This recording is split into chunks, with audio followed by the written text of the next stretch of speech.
你好狠的心，竟想放火烧死母亲！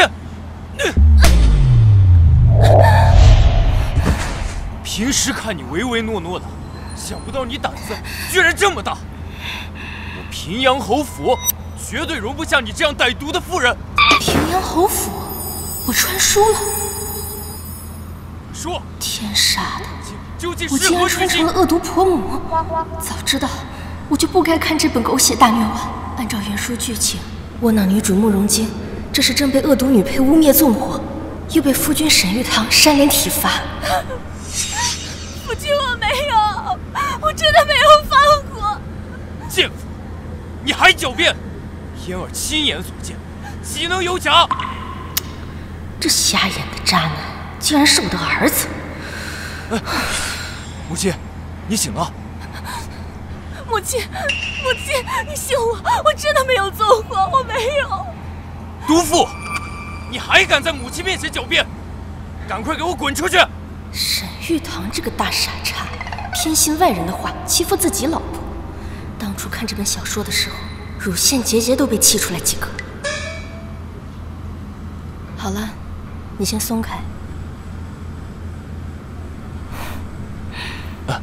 母亲，儿啊，过来，让为娘看看。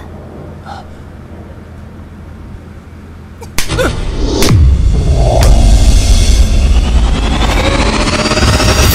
这狗崽子到底哪来的脸，敢在老娘面前打女人？家有下头男，你个小崽子，你还敢动手打媳妇儿？看把你能耐的！老娘我今天打死你！母亲，别打了，别打了，母亲，母亲，你打我！我打你怎么了？子不教母之过，我教育你那是天经地义，你有意见吗？既然让我穿成了你这渣男的母亲，那我就让你感受一下什么叫浓浓的母爱。姨母，请手下留情。哟，恶毒白莲花来了。她和慕容京都是姜氏的外甥女，因慕容京嫁给了沈玉堂，成了世子妃，她妒忌不已，想烧死在祠堂罚跪的慕容京，从而可以名正言顺的给沈玉堂续弦。没想到原主姜氏也去了祠堂，差点被一起烧死。原书里，慕容嫣儿担心事情败露，就恶人先告状，把罪责都推到了慕容京的头上，污蔑他纵火。姨母，你不要打玉堂哥哥，要打就打我吧。好嘞。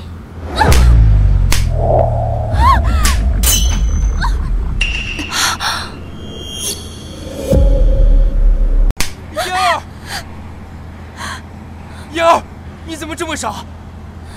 母亲，你是不是疯了？怎么能打嫣儿呢？还敢在这儿跟我哇哇叫！我，陛下以仁孝治天下，父母之命大过天，你竟敢顶撞我，就是大不孝。我打你那都是替天行道，你想以身试法？母亲今天怎么性情大变，和平时全然不一样？伯母今晚好像非常生气，就连玉堂都打，一会儿是不是连我也一起打呀？原主姜氏在原书里就是个恶婆母，没什么母亲的威严，对丈夫和3个儿子唯唯诺诺，却对3个儿媳重拳出击。大儿子沈玉堂私底下也根本看不起这个母亲。不过不要紧，现在我来了，我非得好好教育一下这个小渣男。玉堂哥哥，嫣儿没关系的，你不要因为我惹姨母生气才是。母亲，就算你生儿子的气，那也不能打嫣儿啊！嫣儿又没做错什么。那怎么？你让他打回去？嫣儿不敢。姜氏今天是不是吃错药了？怎么对我这么大火气？嫣儿，你跪什么？起来！你也给我跪下！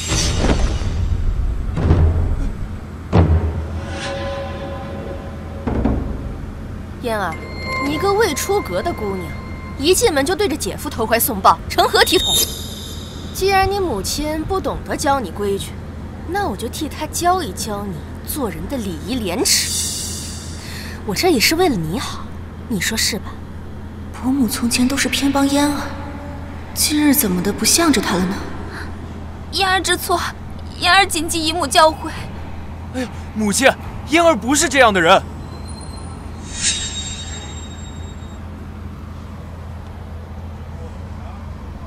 嫣儿都知道错了，你还在这胡搅蛮缠。要不是因为你，这些乱七八糟的事情也闹不出来。你还敢跟我顶嘴，我打死你！打死你！打死你！夫人，夫人，别打了，侯爷回来了。回来就回来，怕什么？哎，你这个样子，怕是会吓到侯爷。奴婢还是先帮您梳洗一下。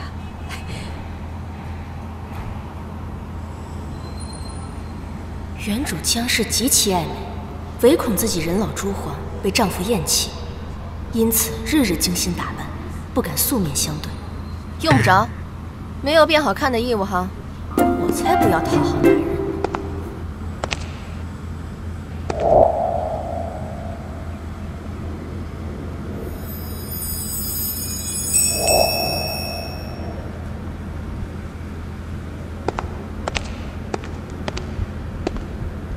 这就是沈燕，怎么感觉好像和原主记忆中的模样有些不同呢？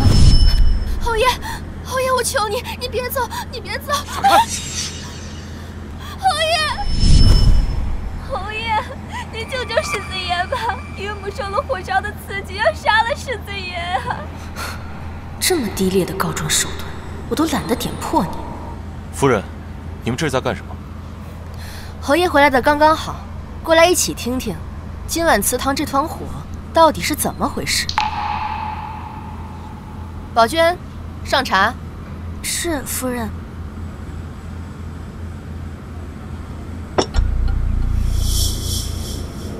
王爷，夫人，你们不要怪姐姐，姐姐不是有意要放火的，只是姨母责备她，她一时气愤才会推翻烛台，她不是有心要烧死姨母的呀。嫣儿，他都要害死你了，你还替他说话？你的心肠未免也太好了。闭嘴！我让你说话了吗？晶儿，你来说说，这到底怎么回事啊？我……原身江氏总是欺负儿媳，也难怪慕容京不敢为自己争辩。原书这段剧情里边，全家都向着慕容嫣儿。慕容京百口莫辩，被关进柴房整整7日，差点活活饿死。晶儿别怕，你只需如实说来，母亲今日一定为你做主。我没有做梦吧？婆母怎么会向着我说话？母亲，我都已经问过了，就是这个毒妇纵的火。你再叫！可是，沈玉堂，晶儿是你妻子。你让他说2句话怎么了？衙门审案子还给犯人自辩的机会呢，你倒好，2片嘴皮上下一闭就给人家定罪了，你青天大老爷啊！男人可以蠢，也可以瞎，但是不能又蠢又瞎。或许婆母真的会为我做主。那个时候我在祠堂罚跪，母亲确实进来训斥了我几句，我想辩解。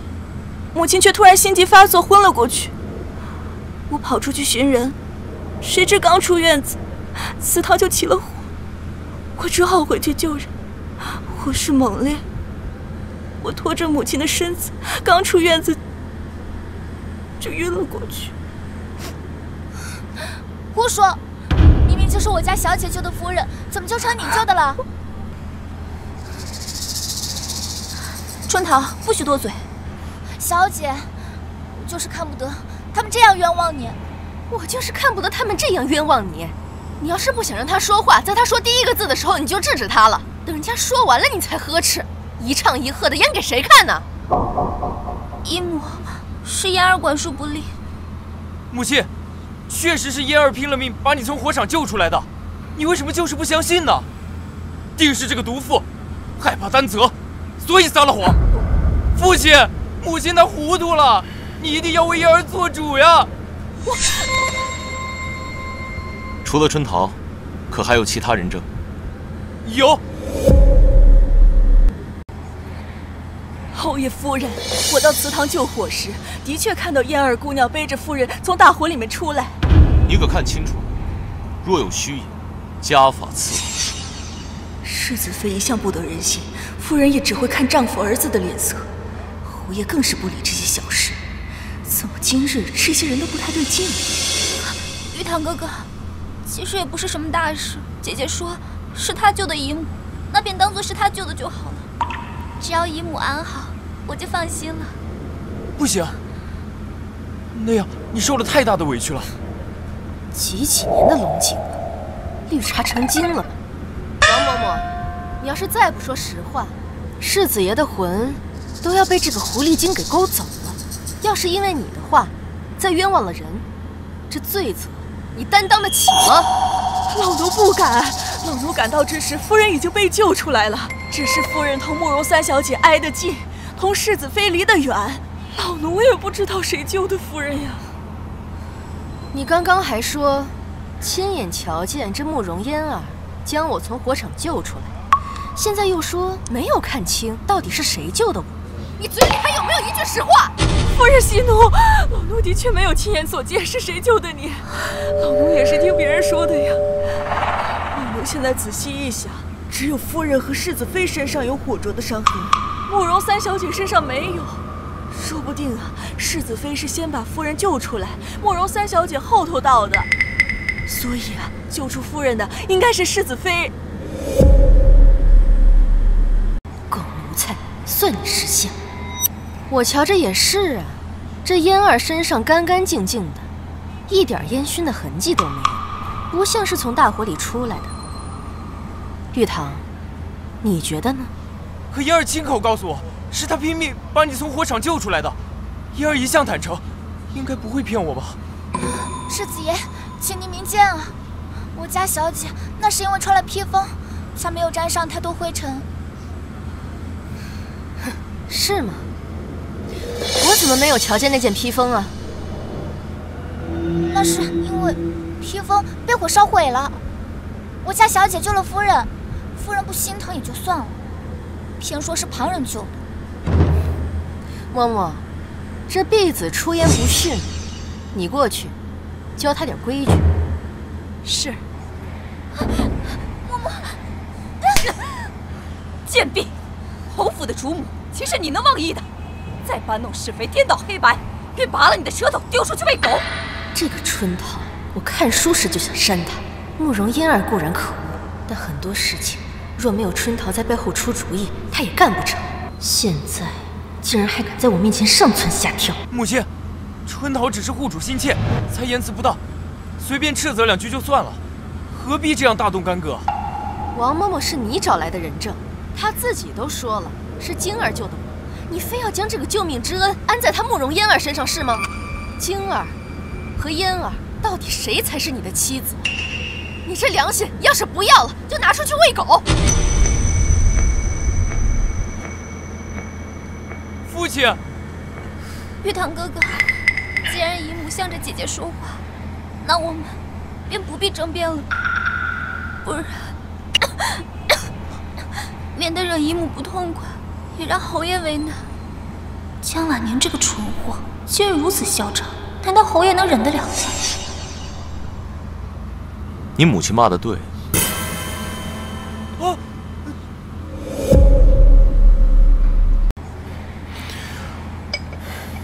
既然不是晶儿放的火，那放火的便另有其人。嫣儿，嫣儿，你没事吧？母亲，嫣儿的风寒一直没好，今夜又这样折腾，她的身体受不住了呀。我看不是身子弱，是装的吧？父亲，你快看，母亲她糊涂呀！你快为嫣儿做主呀！夫人，夜深了，要不……女人说话，你男人插什么嘴？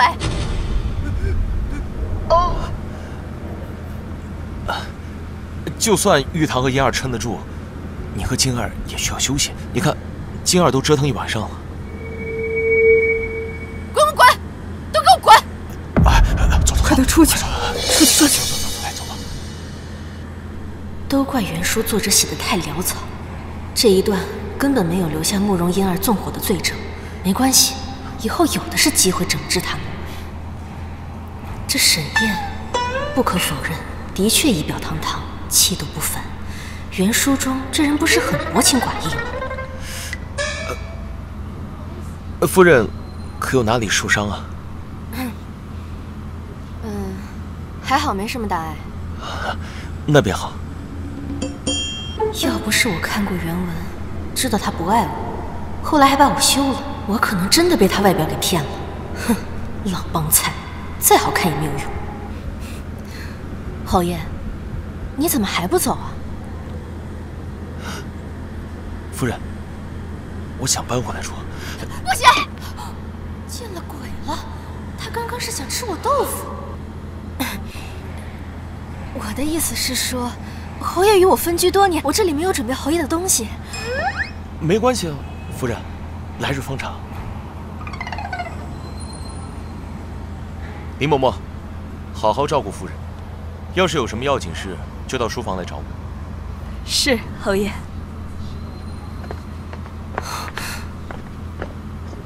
不对劲，太不对劲了。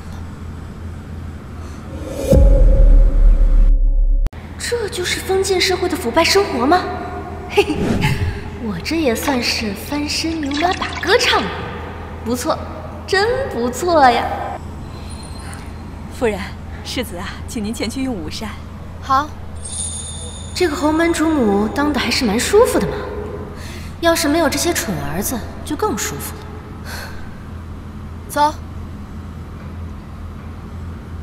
这些年边关不太平，沈燕驻守边疆，很少回地境，在府上的日子并不多。自从上回袁深在旁人的挑唆下同他闹了一回，他便搬去了书房。昨夜怎么会提出回来住呢？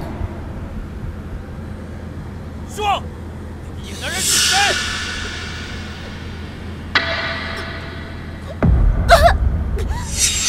逆子，你要死啊！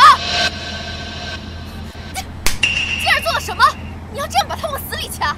平日里嫣儿咳嗽一声你都紧张的不行，现在掐起媳妇儿来倒是一点都不心疼啊！母亲，你来的正好。你说说，哪个男人能看得自己的妻子背着自己偷人，还怀了野种？什么？我没有，嫣儿怀孕了？没有，母亲，我真的没有偷人。我知道，别怕。我当然知道，这段剧情是慕容嫣儿母女俩伙同大夫污蔑慕容京，只是怎么提前发生了？难道是因为昨晚我护住了慕容京，剧情发生了改变？表姐，你怎么顾着外人，全不顾自己儿子的脸面呀？这就是柳氏，袁深的远房表妹，京儿的嫡母，慕容嫣儿的亲娘。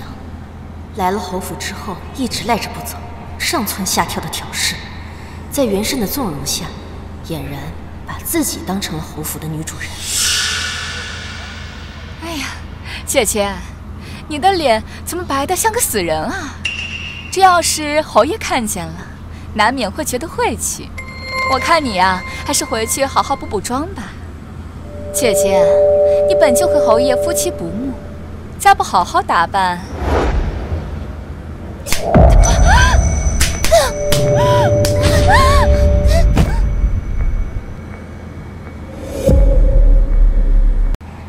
母亲，没事吧？母亲，你这是干什么？柳氏出言犯上，存心诅咒我，他自己犯贱，怪不得别人。表姐，我没有，你可别冤枉人呐！世子爷，小姐，我作证，夫人真的没有。他说我脸白得像死人，不是诅咒我去死吗？姨母，这肯定是误会，母亲肯定没有那个意思的。那他是什么意思呀？这贱人怎么变得这么伶俐了？表姐，我是好心的，我怕你被那不知检点的贱婢所蛊惑，这一时心急，口不择言了。哎呀，都是我的错。是好心还是犯贱？我自有分辨。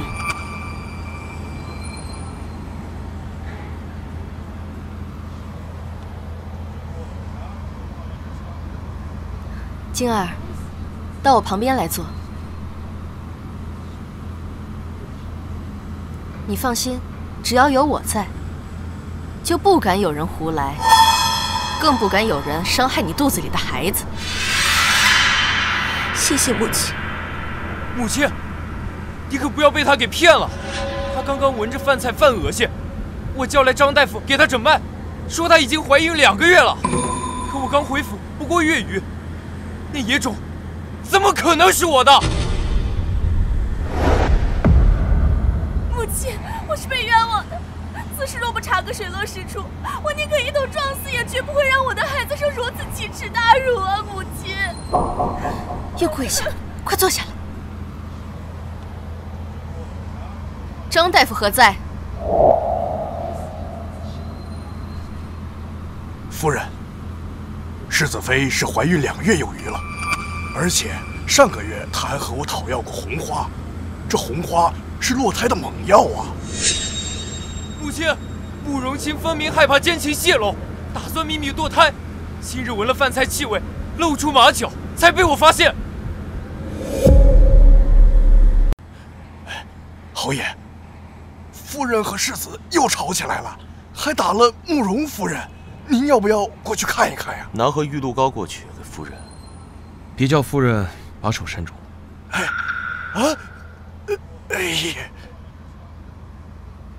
张大夫，你如此挑唆世子，安的什么心？夫人慎言呀！我与世子妃无仇无怨，又岂会胡乱污蔑于他？我只是和世子爷实话实说呀。好一个实话实说！你可知，就因你空口白牙，会害掉2人的性命，还真是杀人不见血。夫人，就算你想护着世子妃，可世子妃怀孕2月有余是事实呀。就是呀，表姐，这家丑不可外扬，这事闹大了，对大家都不好。我看呀，就把晶儿肚子里的野种打掉，给她点教训，这事啊就了了呢。母亲，我真的很有头人，我的孩子是无辜的，我自己不要紧，求你们不要杀了我的孩子。慕容静，你还在惺惺作态，护着你那个野种！你怎么又跪下了？站起来！张大夫，你说世子妃上个月就有了身孕，还向你讨要了红花，你可有证据？我上个月给世子妃开的那个药方，和世子妃派人去药铺买的那个藏红花，就是证据。如此说来，要证明姐姐的清白，只能找人去搜一下姐姐和杏儿的住处。还不快去给我搜！慢着！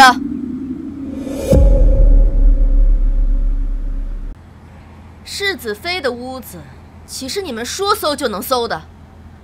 晶儿的药方，还有煎药的药材，一向都是由杏儿保管，去搜她的屋子便可。还有，玉堂，让你的人去搜，其他人待在这里，谁也不许离开。好的，母亲。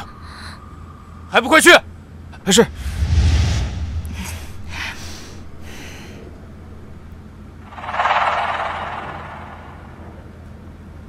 世子爷，小的没有找到张大夫所说的那张药方，也没有找到什么红花。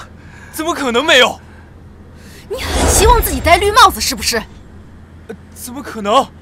张大夫说了，比起自己的妻子，你倒是宁愿更相信一个外人。晶儿有你这样的丈夫，真是倒了8辈子血霉。难道我真的冤枉晶儿了？怎会没有？肯定是这个家丁没有搜清楚。来了，终于来了！昨天没能好好整治你，真是把我给憋坏了。今天看我不把你们一网打尽！我刚刚说过，谁都不许离开。我来告诉你，为什么晶儿的屋子里搜不出红花，因为这红花根本不在屋内，而在春桃的身上。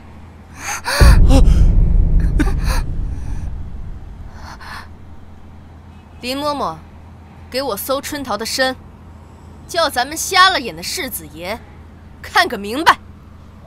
是，夫人。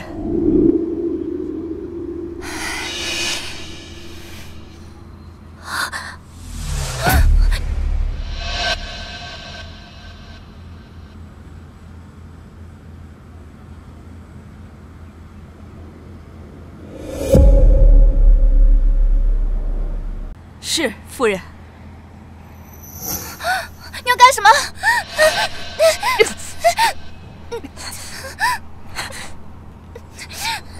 来吧你！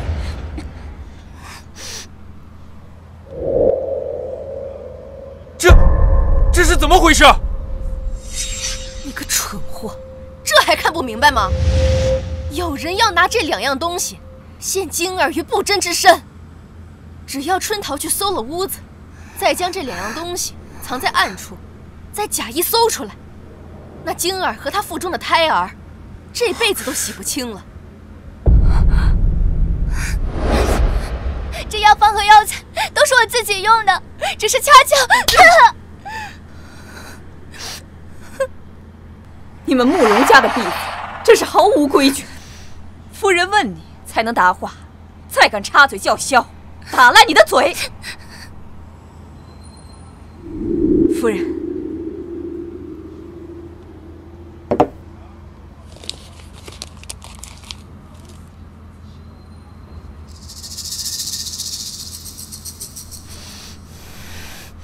春桃，你说这东西是你自己的，这么巧，这里面的内容和张大夫说的一模一样。你当我和玉堂一样是傻子吗？春桃，这是从何得来？世子爷，奴婢冤枉啊！冤枉？这东西从你身上搜出来，可由不得你喊冤，还不如实招来。到底是谁指使你？是你们家小姐，还是你们家夫人？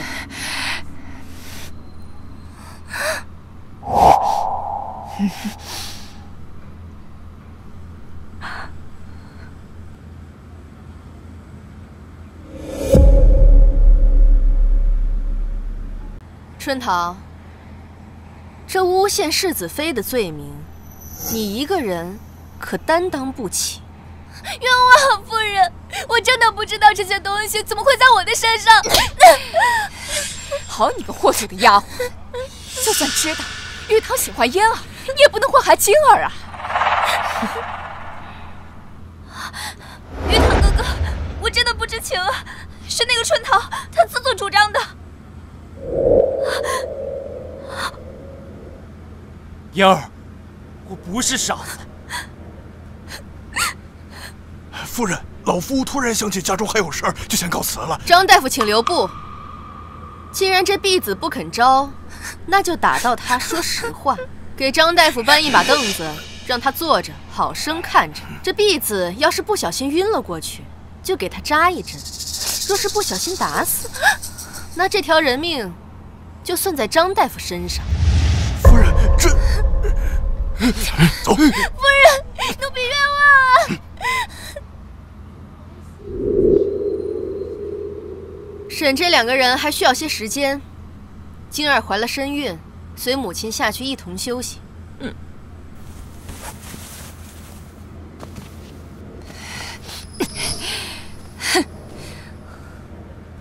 玉堂哥哥，你要相信我，真的不是我。等这件事情审清楚再说，我还有事，先走了。母亲，这下该怎么办？春桃的家人还在咱们慕容府呢，他哪敢说实话呀？不过这江万宁今天太不对劲了，根本不像从前那样好撺掇哄骗。我得想想后招，否则呀，你嫁入侯府，可就没希望了。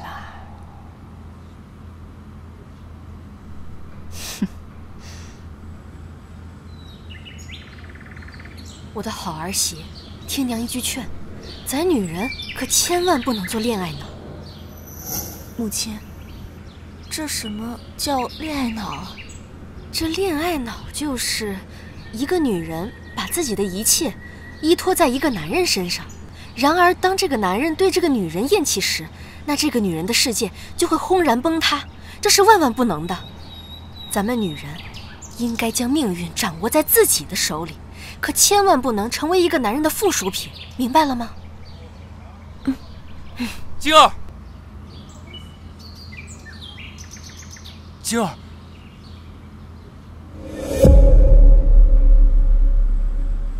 晶儿，我。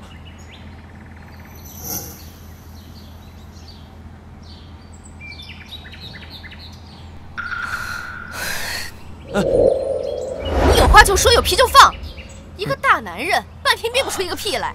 你刚刚不还是一口一个野种吗？母亲，别说了，孩儿知道错了。今日之事，确实是我对不起晶晶，才让她受了那样大的委屈。孩儿也不是有心的。晶晶怀了身孕，我不知道有多高兴呢。若不是春桃故意栽赃陷害，我也不可能不认自己的亲生骨肉。等等，什么叫春桃故意栽赃陷害？难道不是他主子指使的吗？我知道他们母女两个脱不了干系，可我觉得应该是柳氏干的。嫣儿她之前是那样善良一个人，一定是被撺掇的。沈玉堂，若你和慕容嫣儿是两情相悦，不如我们和离吧。我知道你不喜欢我，可我腹中的孩儿是无辜的，我受点苦不要紧，可他们这次想要的是我孩子的命啊！我成全你们，也请你放过我和孩子吧。终于支棱起来了。和离，我不要。晶儿，这事是我对不起你，可嫣儿她自幼就与我有婚约，当初若不是你下了药，与我有了一夜，我也不可能抛弃她娶了你。我猜想，她一定是太爱我了。晶儿，你已经是世子妃了，可我有愧于她，这件事情是我对不起你，我给你赔罪。你要我跟你说几遍你才肯相信我没有给你下过药？算了，我不想跟你说。母亲，我先走。药是慕容嫣儿下的，你这个蠢货！下次想清楚了再开口。母亲，她要和离，你都不拦着她吗？难道让她下半辈子一个人带着孩子吗？就你这样的傻儿子，就算治好了也流口水，我哪还有什么脸去留人家呀？我们侯府的脸都给你丢尽了。你放心，就算你们和离了，我也不会让他一个人带着孩子。我们侯府养得起他们俩。流口水，母亲这是在骂我有病吗？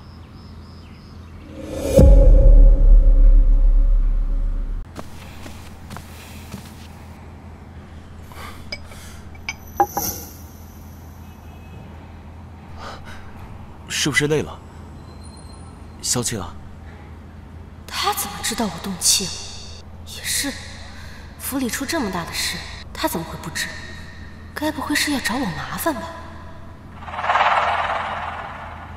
我们那个大儿子实在是太没有人性了。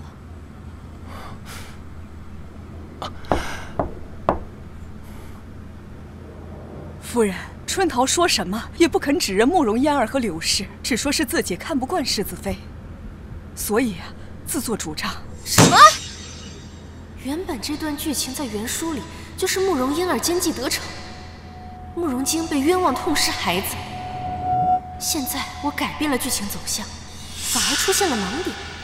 春桃不肯招，难道是因为有把柄在他们手上？林嬷嬷，你派人去私下调查一下春桃的底细，看看他们家是否还有家人为慕容家做事。是，侯爷。夫人稍安勿躁，莫要气坏身体。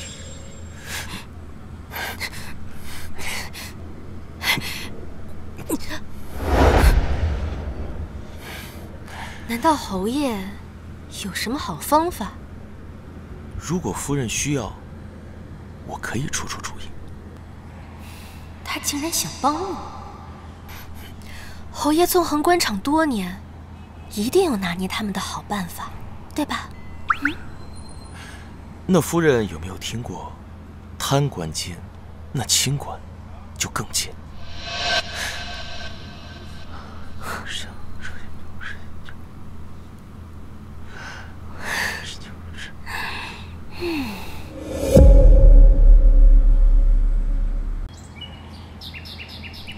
玉堂哥哥，相信我，我真的不知情的。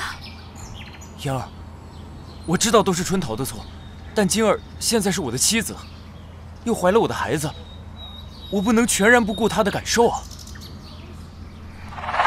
我明白的，玉堂哥哥，我们终究是有缘无分，嫣儿不敢奢求什么，只希望能远远看着你就好。我知道，是我对不起你。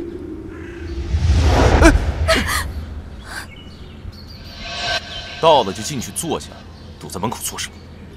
是。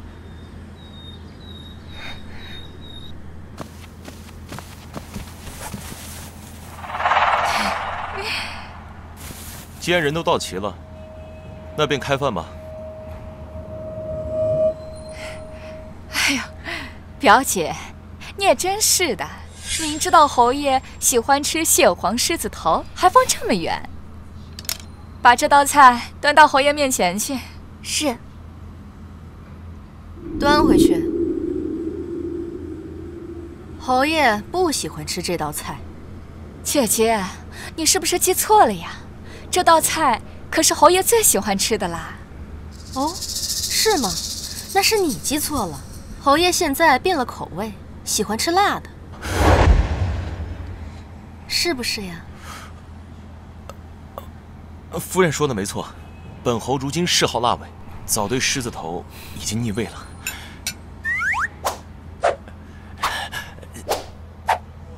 撤吧。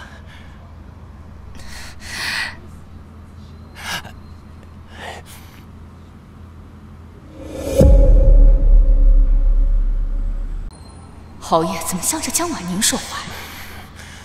从前侯爷与他说话都不多说几句，反而多爱与我谈心。今儿可是怎么了？难道是江婉宁使了什么把戏？不会的，江婉宁一个草包男，十足的蠢货，除了长得比我好看，哪儿比得上我？这侯门主母，他能当的，凭什么我不可以？明明侯爷之前和我已经眉来眼去了，不行，我不能让他翻身。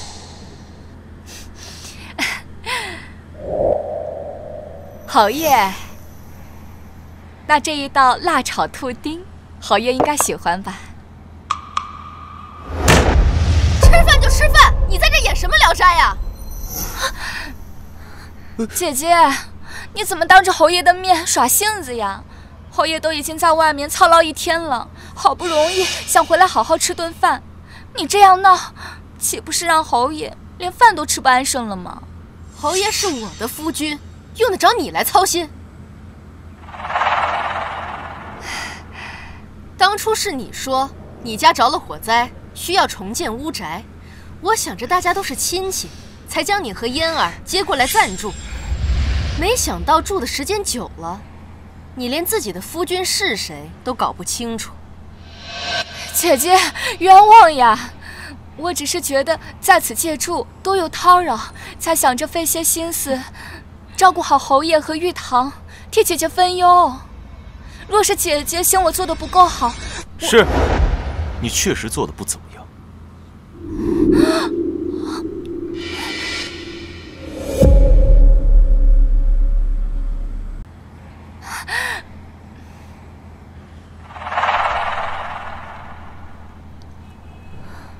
你们慕容家在京中不还有处别院吗？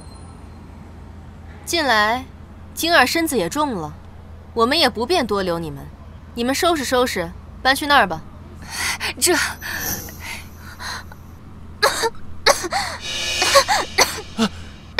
母亲，你也不能说赶人就赶人呀。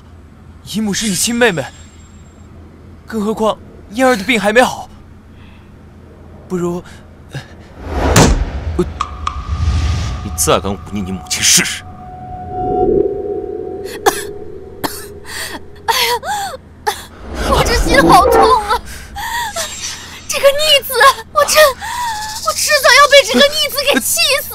整天不是火灾就是吵架，是不是因为他们俩在这府上住着，折我的寿啊？林嬷嬷，多带几个人，把他们的行李收拾。这侯府恐怕是容不下他们了。是。哎呀，逆子啊！玉堂哥哥，我和母亲也没有做什么呀，你们为什么要赶我们走啊？母亲最近脾气有点怪，我去劝劝她。晶儿，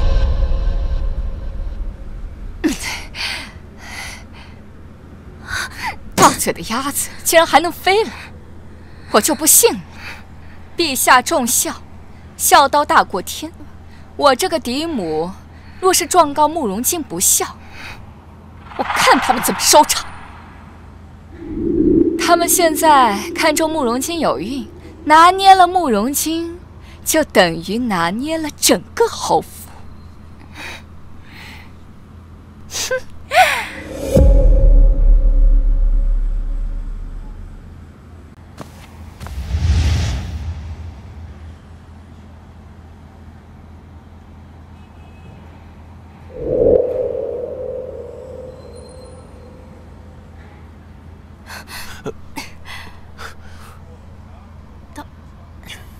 到了。夫人，累着了？不累，不是说好的演一场戏吗？可把我给演爽了。终于能把这俩绿茶赶出去了。侯爷，春桃的父兄在慕容家老宅修缮，我连夜派人将他们绑了过来。春桃见了人便招供了。这是供词。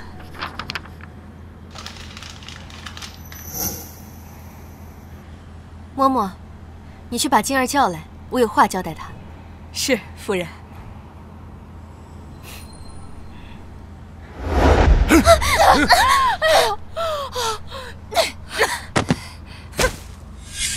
好你个贱婢，谁给你的胆子，竟然敢这样对我们？自然是我们夫人给我的胆子。哎呦，哎呦，我这是造了什么孽呀！没事啊。我辛辛苦苦养大的女儿，竟然是一个白眼狼！我不过是在他府上多住了几日，便嫌弃我，想让我这个嫡母去死啊！这侯府看着光鲜亮丽的，没想到这么抠门啊！堂堂世子妃，竟然这样对待嫡母。这江婉宁平日最要脸面了，又生怕慕容京安不了胎，一会儿肯定要来求我的。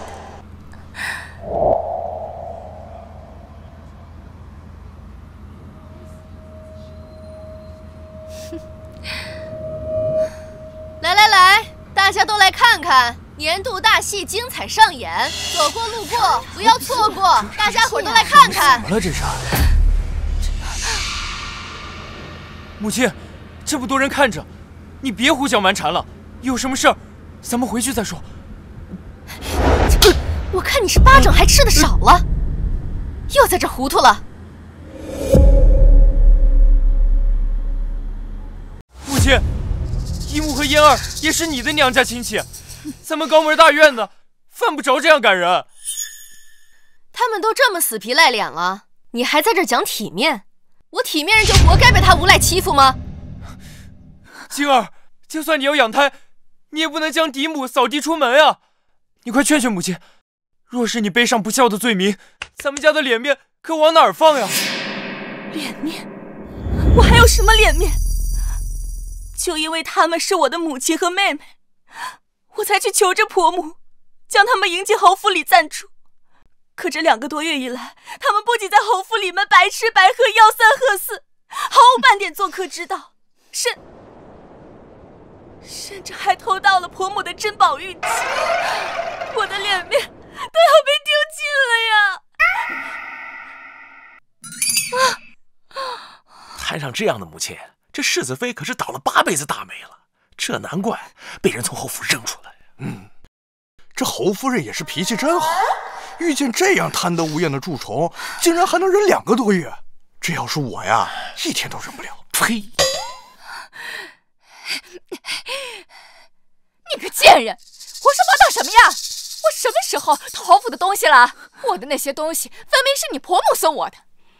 柳氏一开始花言巧语的哄骗袁深，送了好些东西给他，养得他胃口大了，心也大了，把侯府当成自己的地盘。凡是看见好东西，都要理所应当的拿一份，这中间的糊涂账早就说不清了。哎呀，我怎么不记得是我送给你的？不问自取是为贼，这么浅显的道理，你该不会不懂吧？姨母，你也是女子，你应当知道女子的名声有多重要。说你没有真凭实据，请你收回刚刚那句话，不要让家母背上莫须有的骂名。这说这是什么个事儿啊？我顶多就是顺了些银票，这玩意儿只要我自己咬定是江氏自己给我的，又有谁能算得清这笔糊涂账呢？冤枉啊！堂堂侯府主母如此荒唐，送人钱财想要要回去，竟借此污蔑我。偷没偷？打开看一看不就知道了。我屋内丢的可不只有珠宝首饰，还有侯爷送我的定情信物。我总不能连它也一并送给你吧？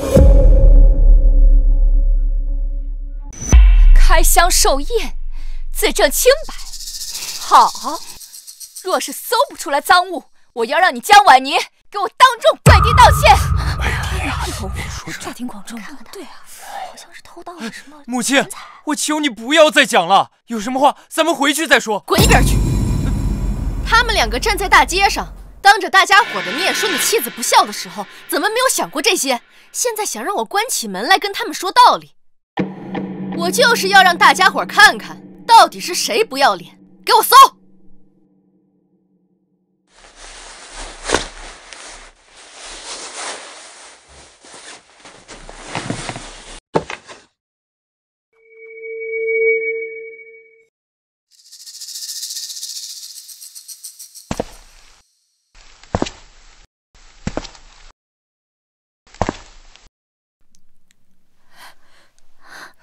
侯爷，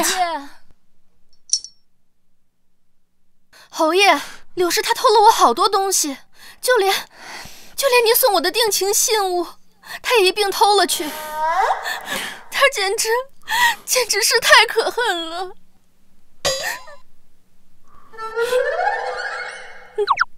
这明明是他自己送我的，这蠢货莫不是疯了，在这睁着眼说瞎话？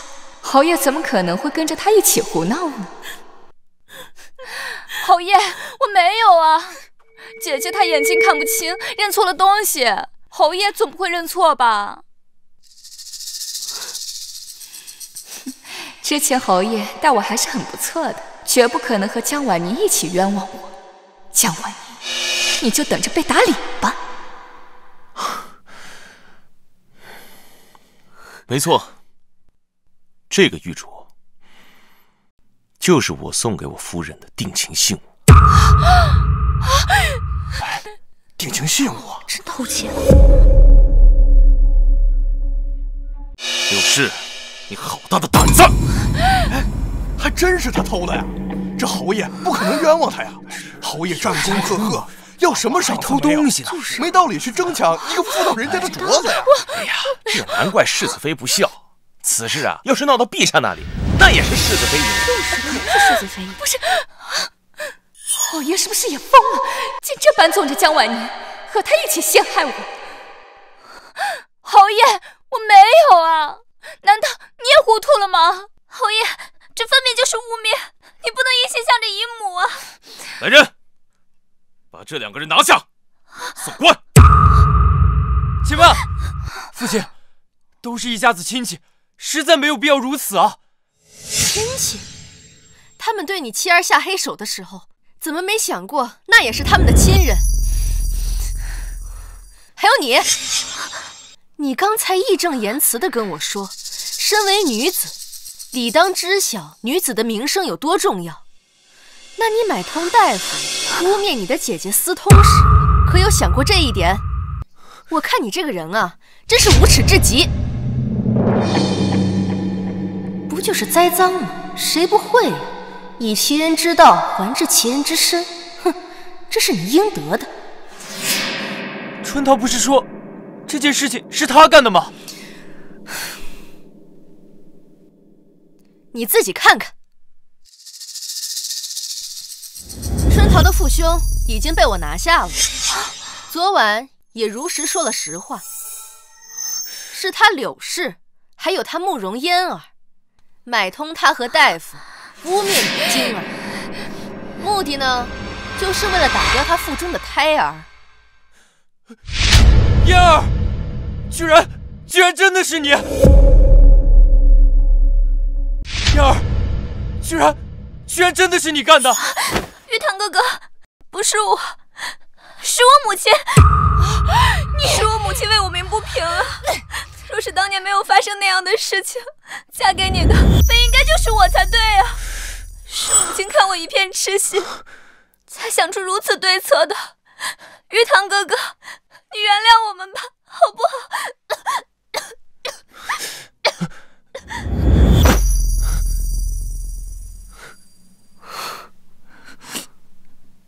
父亲，我知道错了，但求您千万不要送官。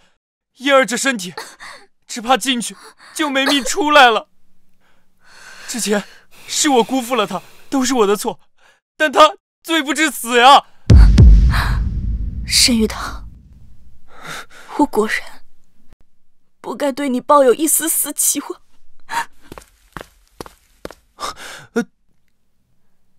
这个蠢儿子，还以为自己欠了慕容嫣儿呢，看来非得给他上一剂狠药才行。一旦没了世子之位，他在慕容嫣儿眼中便一文不值了。既然你这么糊涂，那我平阳侯府的世子位也要易主了。你不是担心你的姨母跟你的表妹吗？那我看你啊，就去做他慕容家的儿子。母亲，你连我也要赶出家门吗？你也不要我了吗？父亲，母亲他疯了！你母亲说的没错，我们家又不止你一个儿子。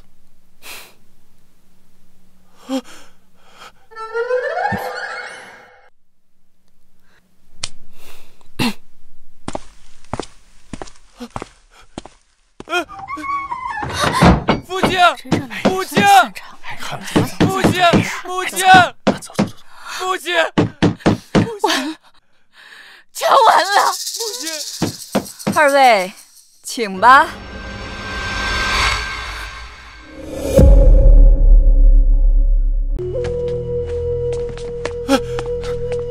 嫣儿，你再等我去向父亲求求情。没想到平阳侯会那样纵容江婉宁，难道他们之前的夫妻不和是过演戏？母亲，现在我们该怎么办？嫣儿，你先听我说。听你说有什么用？现在你已经被废了世子之位，是个人都能踩在你头上，你已经一文不值了，我还指望你什么？难道你只是贪图我的世子之位？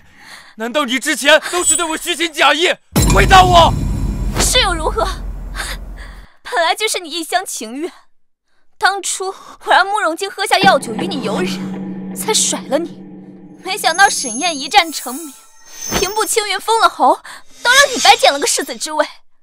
所以我才想方设法夺回你，没想到你就这般没用，被赶出了侯府，现在落得连丧家之犬都不如。呸！我们真是看走了眼，把赌注压在你身上。哼！原来真的不是金儿下的药，是你一直欺骗我，让我有愧于你。母亲说的对，像你们这样的狠毒女人，就该送官。走，快走。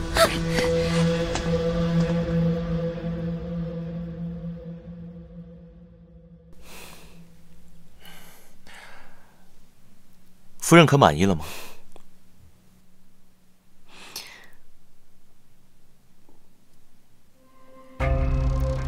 你不是侯爷，对吗？你不是侯爷，对吗？夫人，你在说什么？你知道我在说什么？书中的沈宴对原主江氏漠不关心，哪里会像现在这样事无巨细的照顾和迁就我？夫人，我虽然不知道你为什么这样说，但我确实是你的夫君，绝非旁人假扮。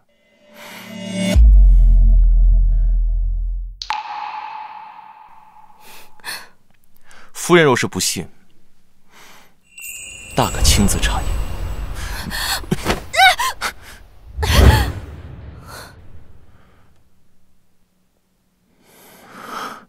好久都没有这样看过你了。是吗？这是什么美男计吗？夫人这次回府，总觉得变了很多。我怎么可能变？你想多了。虽说这个沈宴表现挺不错的，但在探明他什么底细之前，我也不敢交底。可我觉得夫人……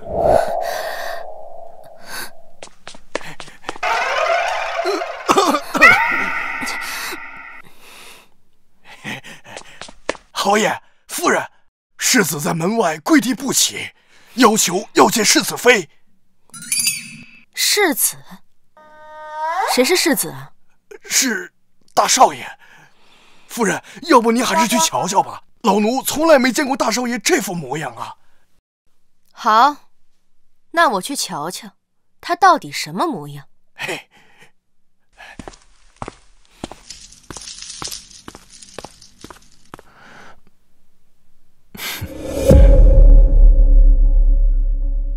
青儿，是我蠢笨如猪，一直错怪你。我不求你原谅我，但求你给我一个弥补的机会，不然我就跪在这里，长跪不起。你在这道德绑架谁呢？晶儿，别理他，我们走。母亲，孩儿知道错了，求您劝劝晶儿原谅我吧。真是迟来的深情比草贱。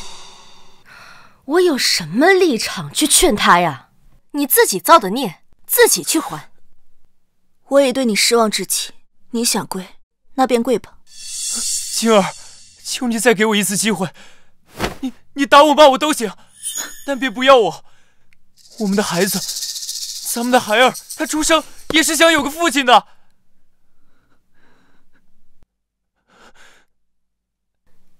晶儿，该处理的人我都替你处理完了，你们夫妻俩的事我不便掺和。我还是那句话，咱们女人要将命运掌握在自己手中，其余的事呢，就你自己去决定。母亲，今儿感激不尽，请您放心，我绝对不会像从前那般软弱。只是，若玉堂真的肯改过自新，我也不愿孩子从小便缺了父亲。晶儿，以后若是男孩，我便教他骑马打猎；若是女孩，我一定会好好呵护她，绝不让她受半点委屈，也不让她找一个像我这样的蠢材。沈玉堂，那便看看你有多少诚意吧。从今往后，你还是孩子的父亲，至于还要不要你这个丈夫，就全凭我的心意。好，我一定会好好表现，改过自新。孙管家，去收拾一间厢房，给他单住。是，夫人。大少爷，您看您想要住哪个厢房啊？当然是离晶儿近一点就行，有的住就不错了。静儿，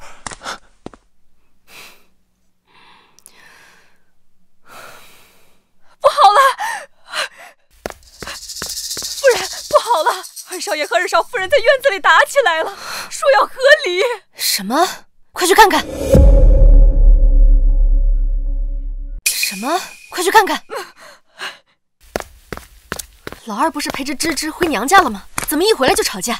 奴婢也不清楚，只知道一同回来的还有纪小将军，好像就是因为他吵起来的。纪灵珠，他来凑什么热闹？原书中，老二这对感情不好，都是因为这个纪灵珠。他借着真性情的幌子，对老二媳妇儿蹬鼻子上脸，偏偏沈玉安这个傻缺，还觉得他只是耿直。给我滚出去！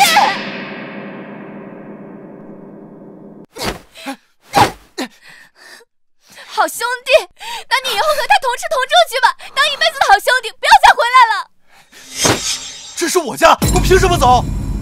好嫂子，我都给你赔罪了，还不行吗？哎呀，你们这些深宅女子就是这样，一点芝麻大小的事儿也要闹脾气。我当沈师兄是大哥，我们俩是兄弟，哪有你想的那么龌龊？对啊，灵珠的马在城外的山道上撂蹶子了，我又不能将他一个人丢在山脚，才带了他一程，这你也要乱吃飞醋，简直不可理喻。是啊，你们是好兄弟，所以就可以光天化日之下在马背上搂搂抱抱。你们不害臊，我还害臊呢。什么搂搂抱抱？用得着说的这么难听吗？灵珠是因为担心我才陪我一路从军营走回来的，他凭什么在这儿挨你的骂？既然不想在这儿挨骂，那就赶紧滚。滚晚了，可就不只有挨骂这么简单了。母亲，母亲，你打我！侯夫人，有话就说话，你怎么能动手打人呢？你难道不知道，男儿最要紧的就是脸面？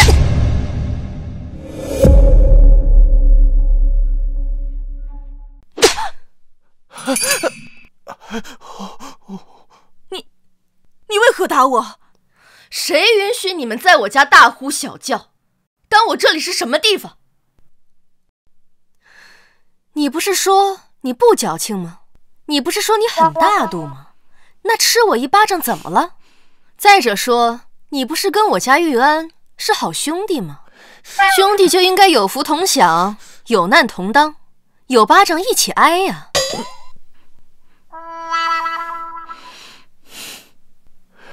这还是我的娘亲吗？听到大哥被赶出去的消息，我还不信。可是现在婆母居然动手杀了玉安，还把纪灵珠给打了。她以前只是对我们几个儿媳妇凶，难道现在婆母是对所有人都凶？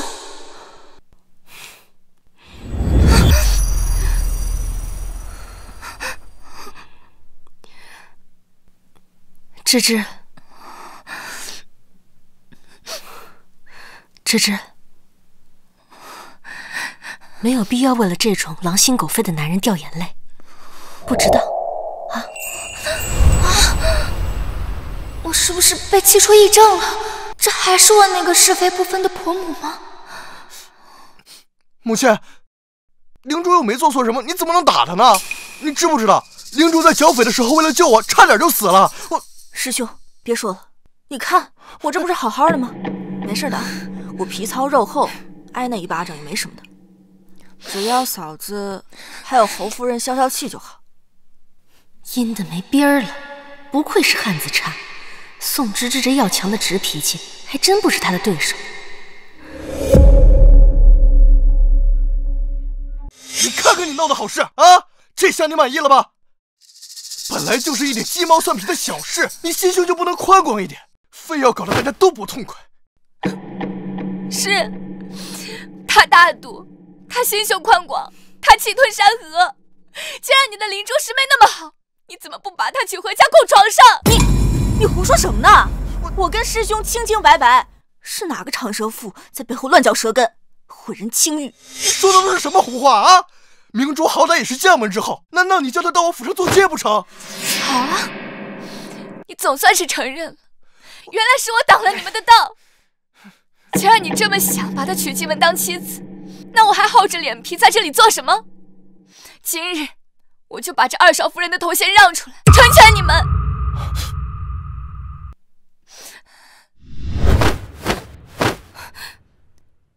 母亲，请恕儿媳不孝，儿媳要与沈渊和离。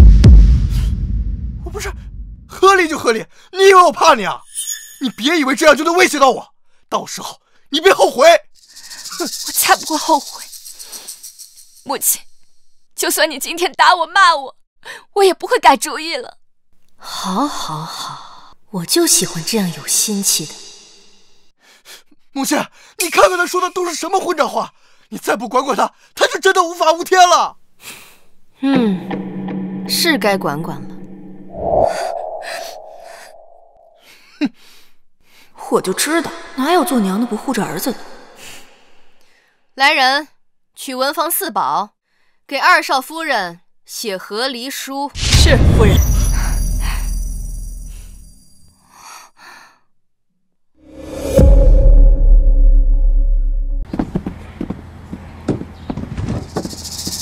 哎，不是，母亲，你是不是弄错了？婆母亲然云中我和离，不骂我。你以为我跟你闹着玩呢？刚才也不知道是谁梗着脖子说和离就和离，你别后悔。哎呀，也不知道现在是谁会后悔呀。我怎么可能后悔？芝芝，吵架吵累了吧？快坐下来喝口茶。谢谢母亲。终于要和离了，我一定要抓紧时间嫁进来。宋芝芝这小贱人，以后再后悔也没用。只不过江氏这个未来婆母有点棘手。呀，季小将军怎么还不走呀？就这么迫不及待的想嫁到我侯府来？侯夫人，不知道你是听了什么小人的挑拨，才这样误解我。可我敢对天发誓，我纪灵珠对侯府全无攀附之心。说起来，季老将军也曾立下过不小的战功，将军府也曾荣极一时。可你父亲季将军，吃喝嫖赌样样精通，差点没把家业败了干净。有人啊，见我侯府如日中天，上赶着巴结来抱大腿，也是理所当然啊。夫人，奴婢将和离书拿来了。世子妃说，她之前写过一份，没有署名的。如果二少夫人不嫌弃的话，可以直接拿去。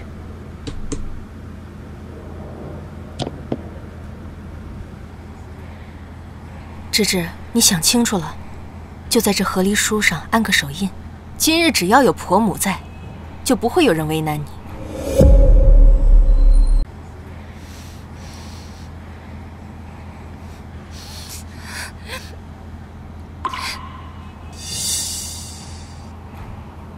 芝芝出身商户，又是做买卖的一把好手，做事果断干脆。若不是叫娘家那一帮吸血鬼和沈玉安拖累着，以他的心气和经商天赋，一定能拼出一番天地。到你了。不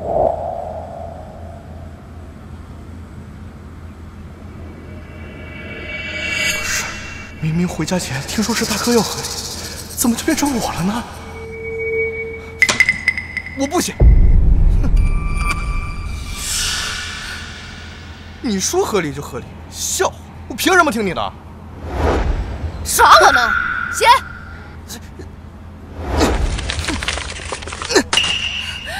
我就不写，就不和离！母亲，当初这门亲事是你硬塞给我的，非要我娶了芝芝，现在又叫我和离，咱俩到底谁耍谁呢？你！都怪原主这个贪财的性格。当初打仗又逢荒年时，沈家开支紧迫，他见宋芝芝手中有大笔经商得来的钱财，便做主了这门亲事。想着若是沈渊以后飞黄腾达，再换个高门贵女。哎呀，夫人，二少爷，你快别说了，别把夫人气出个好歹来。他俩成亲之后，沈玉安花着宋芝芝的钱，可谓是财大气粗，越来越满意。两人一直感情挺好，直到纪灵珠参了军。这个逆子，我迟早要被气死！母亲，来人，把这个蠢货，还有这个不男不女的这个师妹，给我乱棍打出去！我倒要看看，离开我侯府，他还能神气什么？哎，你们干什么？敢对我动棍子，反了不成？谁先把他们给我打出去，我赏银100两，不，200两。安少爷，对不住了。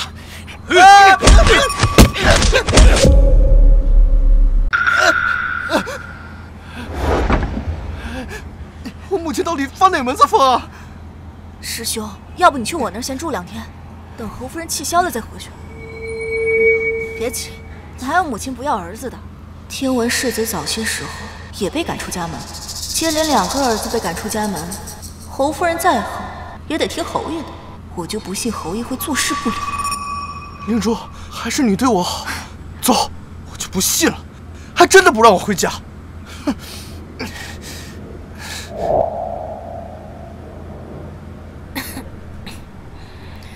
林嬷嬷，你去趟厨房，让他们做1笼蟹黄包，再蒸1个肘子。哦，对了，再来1个虾饺。是，夫人。哎，夫人你慢点，你还怀着身孕呢。母亲，母亲，嫂嫂，母亲，你吵架吵累了吧？我带了点点心来，您尝尝。晶儿，你来的正巧，快坐。我不过才回娘家几天而已，家里怎么天翻地覆了？大哥见对大嫂如此体贴殷勤，正好让晶儿给你打个样，也省去我一番口舌了。弟妹，你也吃一些吧。你一路赶过来，定是还没有来得及一碗膳吧？谢谢嫂嫂。你放心，有母亲在，玉安她翻不起什么浪来，你且放宽心啊。就是啊，我看他呀也是欠收拾。可是我不明白了，他明明也不想过了，为何又不肯签和离书呢？因为沈家的男子啊，都爱犯贱，只有当妻子对他们厌弃时，他们才懂得珍惜。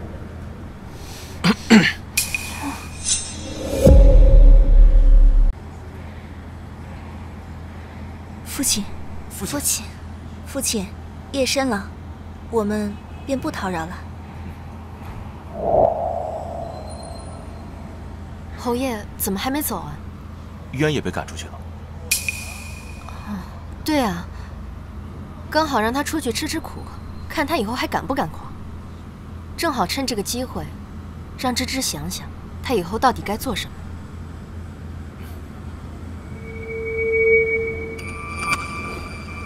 手里拿的什么？没什么。没什么，我看看，让我看看，看看嘛，看看嘛。夫人，让我看看。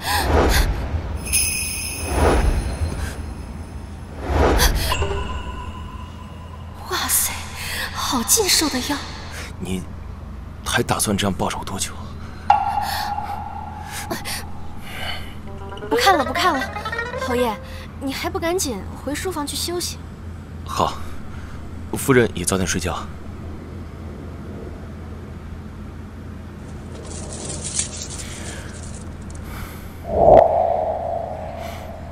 慢慢来吧，谁叫我传来之前就不受他待见。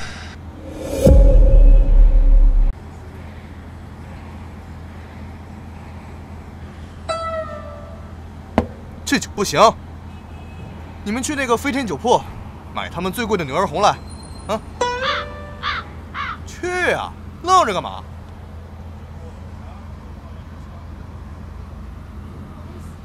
老爷，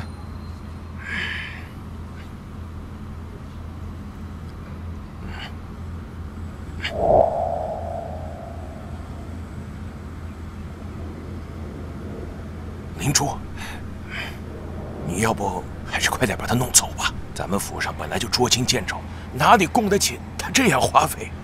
我是要你嫁到侯府，不是让你请一尊大佛回来。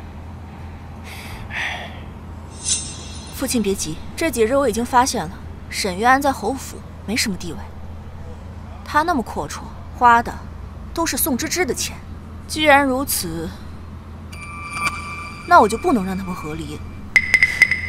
不合理？那你怎么讲？女子和离可以带走嫁妆，绝不能让宋芝芝带着钱走，否则我们就全白忙活。先把她劝回去，然后再让宋芝芝意外身亡，这样嫁妆就归沈玉安了。唉，见师兄你一直喝闷酒，心里真是不好受。要不是我，你和嫂子也不会吵架。和你有什么关系？是他自己小家子气。嫂子是深宅妇人，又是商户出身，见识少也是正常的。这样的女子啊，生起气来不都是一哭二闹三上吊那招吗？你就让着她。我还没让着她，她都把我的脸丢在地上踩了。嫂子那是在气头上，要不我们找别人劝劝她。嫂子，不是刚从娘家回来吗？对啊，我去找芝芝父兄出面，好好教育教育他，看他还敢提和离。灵珠，还是你会替我着想啊！哼。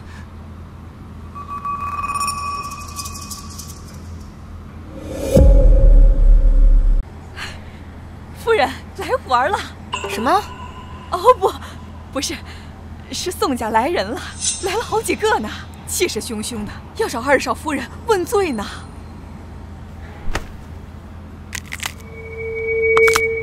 宋家一家子好吃懒做的，就知道爬在宋芝芝身上嬉戏，我早就看他们不顺眼了。夫人，侯爷派我来给您送来了这个，这是侯爷亲手给您做的软鞭。侯爷说，用这个打，不伤手。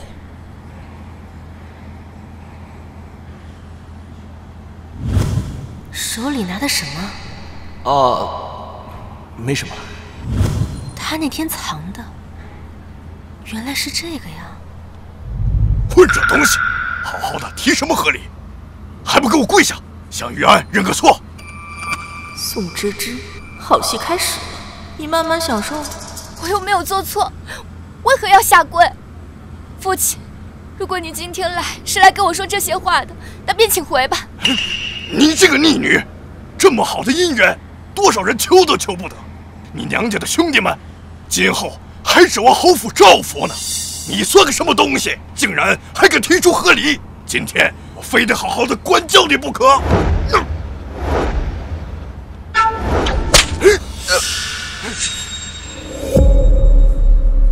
爹，队长，亲家母，你这是干什么？他疯了吧？居然连亲家公都打！母亲，你打我也就算了，这可是芝芝的父亲啊！那又怎么样？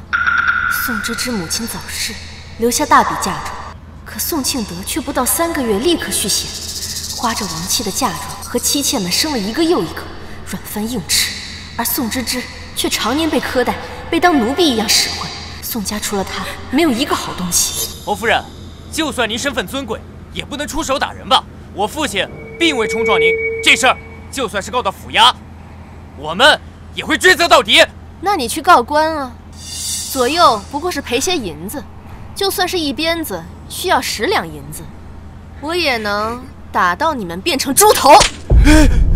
这就叫恶人还得恶人磨。侯夫人，您是因为芝芝提出和离的事儿才如此吧？我会好好教育她的。你消消气。你嫁到侯府，侯府便是你的家。先前是为父太惯着你了，让你总是回娘家，才把你养成了这不知收敛的臭毛病。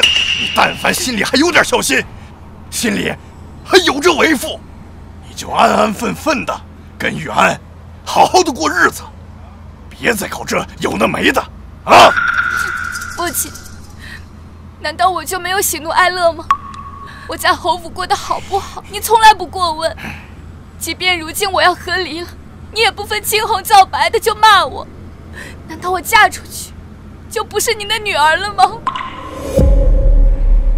在家从父，出嫁从夫，这自古以来便是如此。再说了，我这也是为了你好。别说的这么冠冕堂皇。你们之所以让芝芝回娘家小住，那是因为芝芝任劳任怨地帮你们打理宋家的商铺。若是芝芝没有一点用处，你们只会嫌她烦。侯夫人，这芝芝她是个女儿家，能派上什么用场？这宋家的生意都是我和我爹谈下来的，她顶多就是跑跑腿、打打杂，离了宋家的招牌，她什么都不是，什么都不是。芝芝，你听到了吗？无论你如何的呕心沥血，熬红了眼睛，他们不会记着你一丁点的好，还会觉得你占了他们的便宜。像这样的家庭，你还觉得是为你好吗？好，既然你们这么想，那今日我便和你们一刀两断。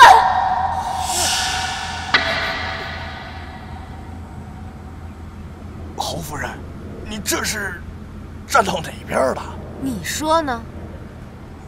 来人，让文房写断亲书给二少夫人送来。是夫人。哎，母亲，您掺和个什么劲儿啊？这是人宋家的事。这宋家人不是你请来的吗？这难道不是你想看到的？哦，不对，就你那蠢笨的脑子，可能想不出这种阴招。是季小将军替你出的主意吧？可真够馊的。师兄，我只是想让嫂子给你认个错，我没想到她竟如此强硬，宁愿与宋家一刀两断，也不肯服软半分。夫人，断亲书写好了。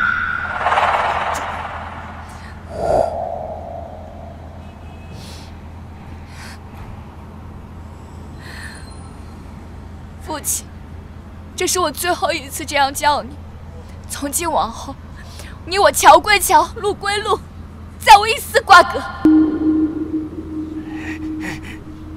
这断亲书我是不会签的。你要是再闹下去，我就去官府告你不孝，叫你吃不了兜着走。笑话，在我侯府可由不得你们。来人，把他给我按住，按手印。是，你们这是欺人太甚了呀！你们干什么？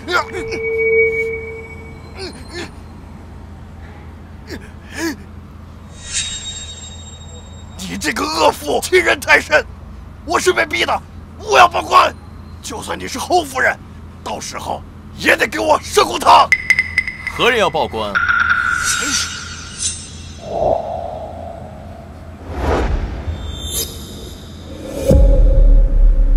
何人要报官？侯爷，侯爷，您可算是来了，您可得替我主持公道啊！这江氏身份再尊贵，也不过是个深宅妇人，还不是要听侯爷的。她如此蛮横胡闹，侯爷这下肯定得收拾她。侯爷，侯夫人她上来就打人，还逼我和我女儿断绝关系。这事儿要是传出去，众人会如何看待侯府？父亲，您快劝劝母亲吧，她逼迫人父女断亲，实在是无理啊！什么叫逼迫？芝芝自己想要断亲，是你们企图抹杀她的意愿。没想到，这名把我苦楚的竟是婆母。侯夫人，现在侯爷也来了，您不过只是个内宅妇人，这事儿还是不要掺和好。就是你欺人太甚，我现在手腕上还有伤呢，我要执意闹到官府去，你也吃不消。在场可有人看见夫人打人了？没看到，我们什么都没看见。你们这是寻死！雨安，是你把我请来的，你说句话呀！学长，学长，我虽然母亲蛮横，但我也不能真让她被人告官吧？我也没看见。真是个没用的东西！没想到平阳侯为替江氏遮掩，竟如此霸道。你这，好，你们是侯府，我一个小老百姓无力抗衡。既然是断了亲，苏世之，你以后在婆家有什么事，可别再回来哭。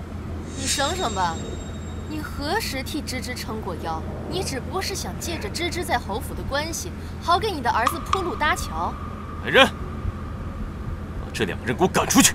以后宋家和侯府再无任何瓜葛，休想再仗着侯府的关系在外行事，否则我绝不姑息。你们欺人太甚！宋世之，你这个白眼狼！白眼狼！做白眼狼！老实点！放开我，我自己走。我不过是想叫芝芝低头，怎么会闹成这样呢？夫人，和离书我请文房重新写了一份。师妹，我先走了。抓住他！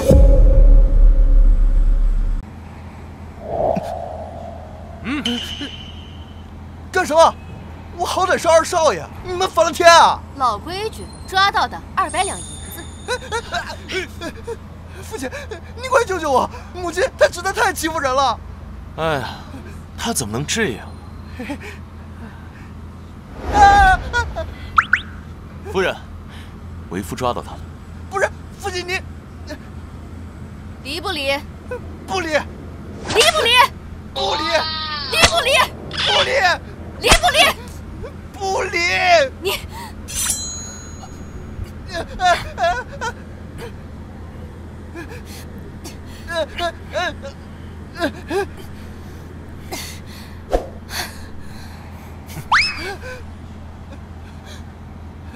母亲，你为何非要拆散我们？谁拆散你们？是谁之前扬言离就离，要芝芝别后悔的？全身上下就嘴最硬，怎么，自己说过的话现在不认了？侯夫人，话可不能这么说。常言道，宁拆10座庙，不毁1桩婚。你怎么能？别说了，别再惹他了，一会儿咱俩又得挨打。侯爷，你看你生的好儿子，胳膊肘往外拐，我好伤心啊！还不快滚！不行，母亲现在还在气头上，我们不能跟她一模一样，得从长计议。从长计议？国家哪有那么多钱供你从长计议？真是想不通了，芝芝到底给母亲灌了什么迷魂汤，哄得母亲事事替她出头？还不是怪你没用，区一个商户女都能拿捏你，还落得被赶出侯府。不行，我不能竹篮打水一场空啊！哎，师兄，要不你去和嫂子认个错，把何丽书要回来吧。男子汉大丈夫，能屈能伸。嫂子现在连娘家都没了，往后的日子还不是得靠着夫家？到时候还是你说了算。就算你们是侯府的，也不能明抢啊！什么叫抢？我们2少奶奶说了，宋家从前都是2少奶奶在打理，理应有她的一份。2少奶奶与你们宋家已无瓜葛，我们只是把2少奶奶应得的份额取走，天经地义。可这些货物你们拿走又有什么用？咱没有啊！我们2少奶奶要自立门户经商，以后你们宋家可别再借着侯府的人情经商了，怪不要脸的。你，这宋敬德一天到晚自诩侯门亲家，这下让人折吧？活该，他花着芝芝王母的钱，还对芝芝呼来喝去，欺负人家母亲死得早，都是报应。宋芝芝要自己做生意，我们好歹是侯门，怎么能让媳妇儿出去到处抛头露面？师兄，你说是不是侯夫人见嫂子经商赚得多，才有意促成这一切，好让自己也分一杯羹啊？的确，很有可能。若非母亲贪财，当初也不会让我和芝芝成亲。若是今后芝芝经商收益颇丰，母亲岂不是更护着她了？哦，不行，不能让她把这生意做成。师兄，怎么样？打听得如何？我跟着侯府下人到了商行，听他们说，嫂子她想囤粮，而且不是小生意，是笔大买卖。囤粮？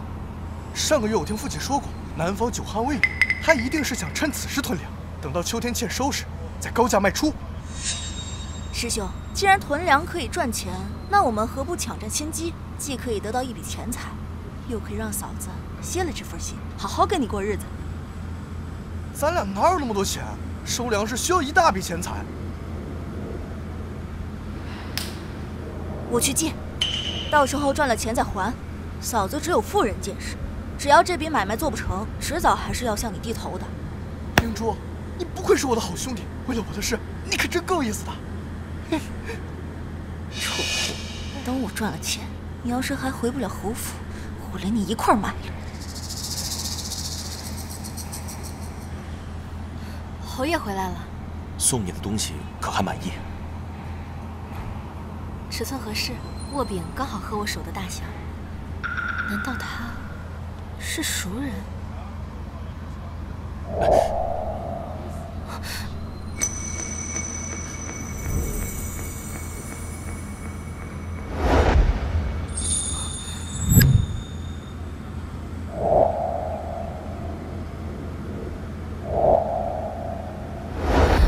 难道是他？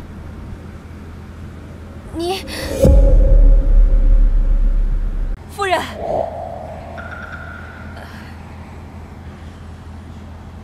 我出去办点事啊，下次再说。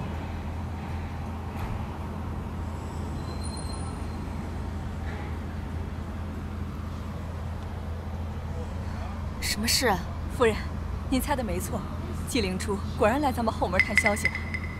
将军府那么大的钱财亏空，他追了许久的沈玉安又被我扫出侯府，他不急才怪。消息都放出去了吗？夫人吩咐，我当然得办好，保管那小蹄子发现不了破绽。母亲，芝芝，东西都要回来了吗？哎，坐。多谢母亲，我母亲的陪嫁财物已悉数从宋家收回，芝芝感激不尽。嗨，没事儿。哎，对了，你的店铺也快筹备好了，你打算卖些什么？我听闻今年南方久不下雨，收成不好，打算收一批粮食。若是秋季欠收，这笔粮食我可以高价卖给贵人们，再分出一部分救济灾民。按照原书剧情，并未出现过旱灾和饥荒，说明没多久就会下雨的。囤粮这笔赔钱生意，就让纪灵珠去做吧。芝芝啊，我觉得我们还是不要囤粮了。婆母有何想法？芝芝洗耳恭听。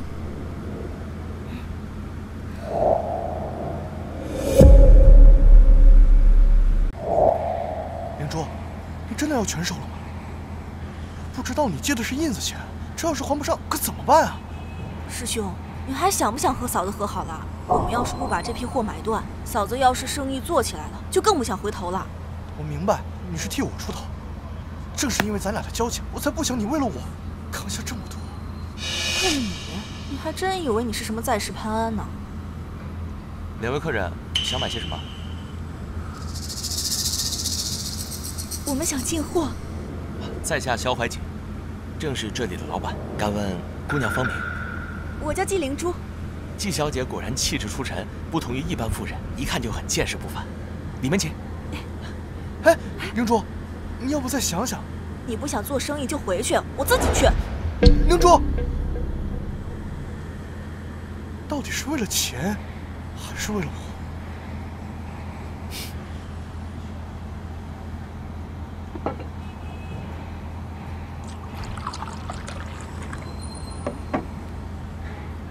不知纪小姐想进什么货？我这儿可是京城最大的商行，要什么有什么。我想收一批粮食。纪小姐真是会呀！今夏久旱未雨，现在正是囤粮的好时候。只不过大家都打着这个主意，粮食价格反倒水涨船高，供不应求了。那这里现在是没有货了？不瞒纪小姐，萧某自己囤了一大批，以待来日。今天和纪小姐一见如故，愿意割爱，50担白米，60两黄金即可。只希望事成之后，纪小姐能赏脸与萧某同游玉壶。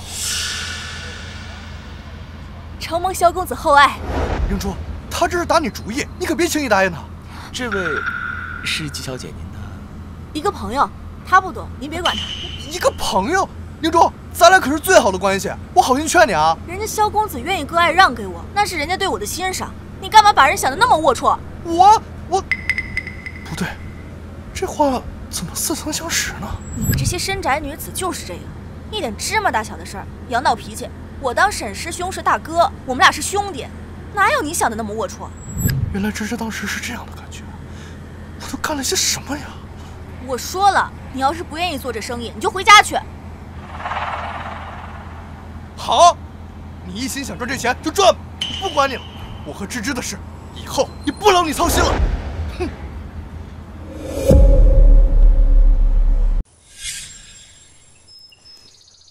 想干嘛？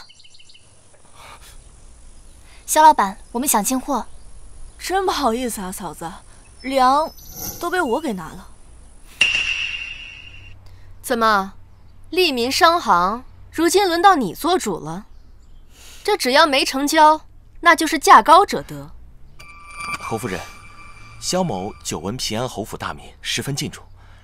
但季小姐的确先和我谈成了这笔生意。他出多少，我追加。嫂子，你有那么多钱吗？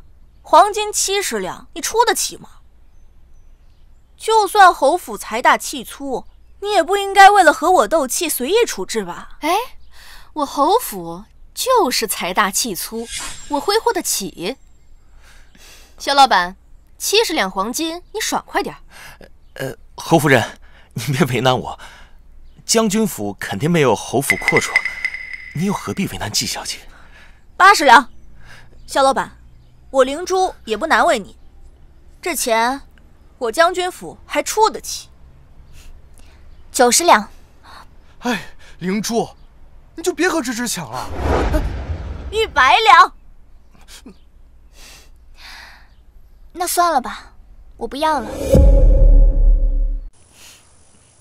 季小姐，既已成交，就当面付账吧，这是商行的规矩。这2张银票刚好可以兑100两黄金。好嘞。嫂子，真不是我说你，你这性格本就小家子气，做生意这种事，真是不适合你们这种妇人。哼，我本来也没想要啊，是你自己一上来就提起粮食。别装了，你就是想囤粮食，等年末闹饥荒再狠赚一笔。也只有像你这种无耻的人，才会想要囤积粮食，赚灾民的钱。肖掌柜，我们之前说好的药材，我一会儿就让家丁带回去。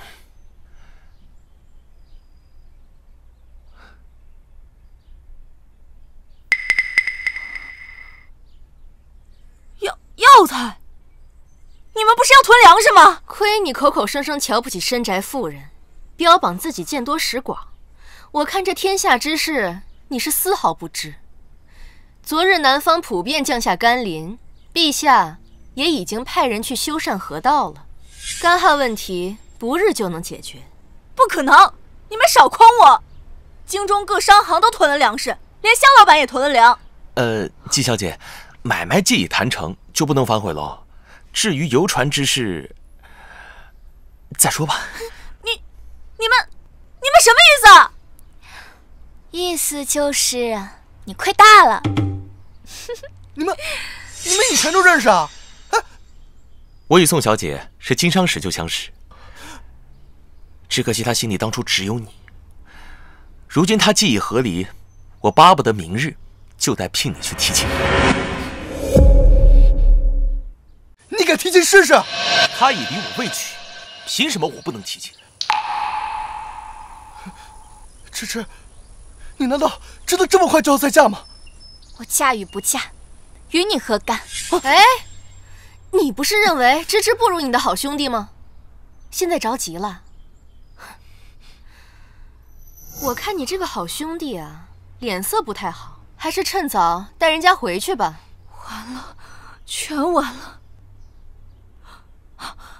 师兄，我都是因为你才亏了这么多钱啊！师兄，你刚刚可不是这样说的。芝芝，我们走。你放开我！师兄，放开我！芝芝，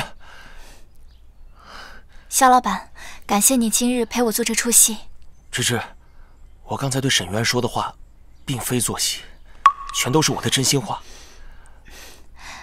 能得到肖老板的青睐和欣赏，是芝芝的福气。只是我如今并无再嫁之意，感谢肖老板的厚爱。我明白的。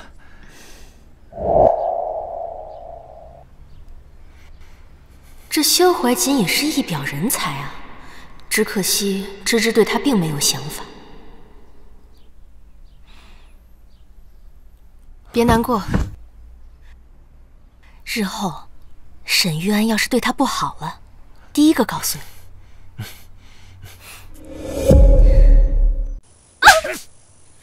什么？没钱还？没钱还，你还敢找我借100两黄金？你还以为将军府是以前的地位吗？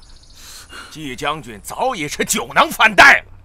我告诉你，7日之后，你要是再还不了钱，我就搬空你家，把你送窑子里去。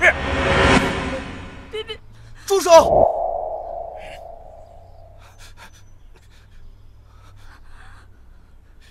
印子钱本来就是违法的，你们还敢找上门来啊？哪儿来的小白脸？你也不打听打听，老子什么来头？太有分界！他是平阳侯府的二少爷，你找平阳侯府要钱去。灵珠，念在你曾经救过我才来相护，你竟然如此无耻啊！我无耻？我辛苦谋划了那么久，千不该万不该，就是把宝压在你这个废物身上。现在我完了，你也别想全身而退。就别在这唱戏了，谁不知道他这2天被平阳侯府赶出来了？你若是想把钱要回来，只管找平阳侯府要。就算侯府不要他了，他娘子可有的是钱。你这个贱人，还想让芝芝替你还钱？把他给我绑了！哎，真是畅快。母亲，哎，芝芝，来坐。再拿一个杯子过来，刚好陪母亲喝一杯，庆祝你的店铺马上就开张了。母亲，我就不喝了，我一会儿还得去清点药材呢。这样啊，那好吧。那你找母亲有什么事吗？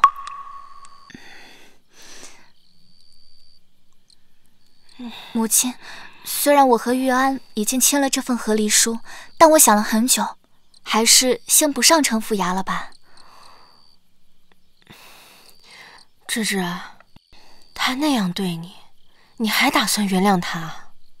其实细想想，玉安他虽然执拗愚钝，但心并不坏的。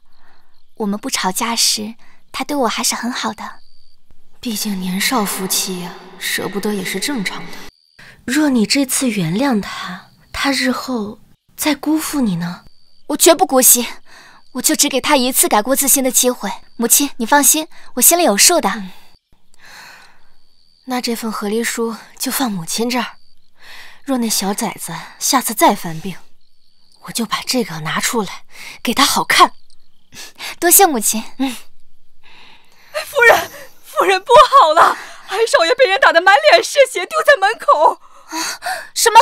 李嬷嬷，你快带我去找他。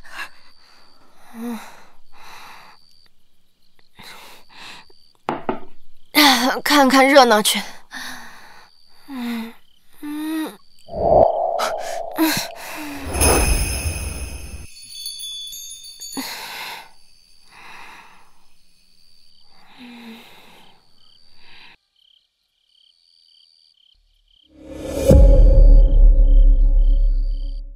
喝醉了就别去看热闹了。醉什么醉啊！我来这之前刚喝倒了几个客户。你小瞧我。这酿酒的方式不一样，这儿的酒疯容易醉。依我看，咱们就别去了。解铃还需系铃人。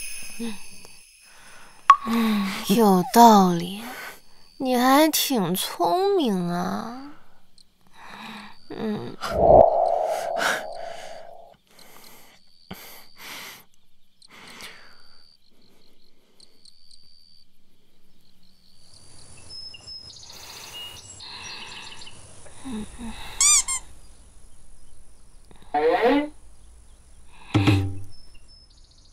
昨晚我酒后乱性了吗？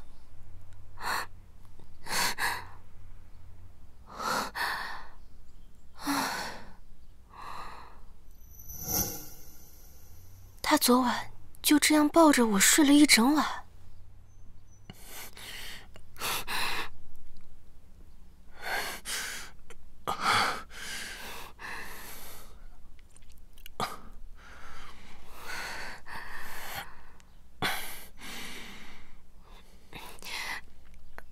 你其实昨晚不用陪我的。夫人喝醉了，照顾你是应该的。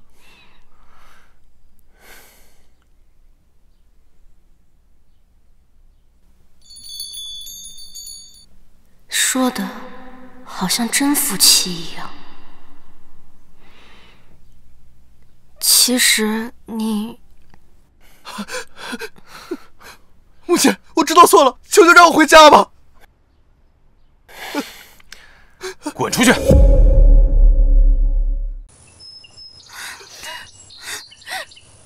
愿他不知您昨晚歇在母亲房中，扰您清梦，还请父亲见谅。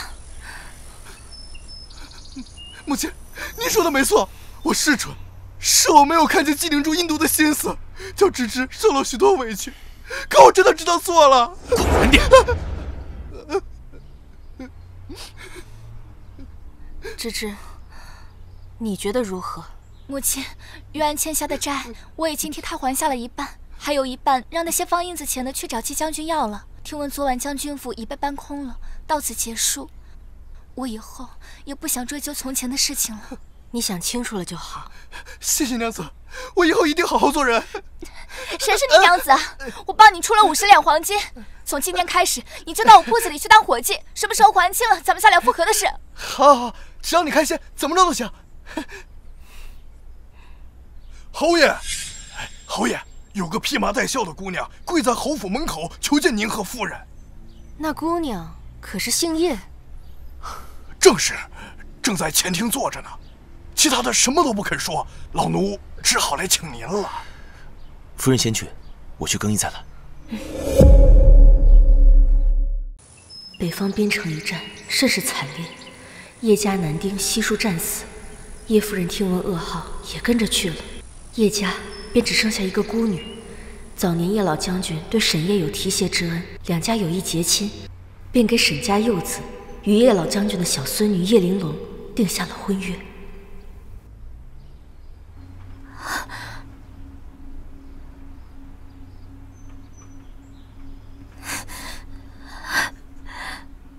侯夫人，我知道我此番上门拜访多有唐突，可如今父兄皆已战死，我一介孤女想要保全叶家眷，便只能与侯府结为姻亲，与沈玉玲尽早完婚，以求侯爷庇佑，稳定军心，万望夫人成全。哎，不行！母亲，我绝不可能娶叶小姐为妻。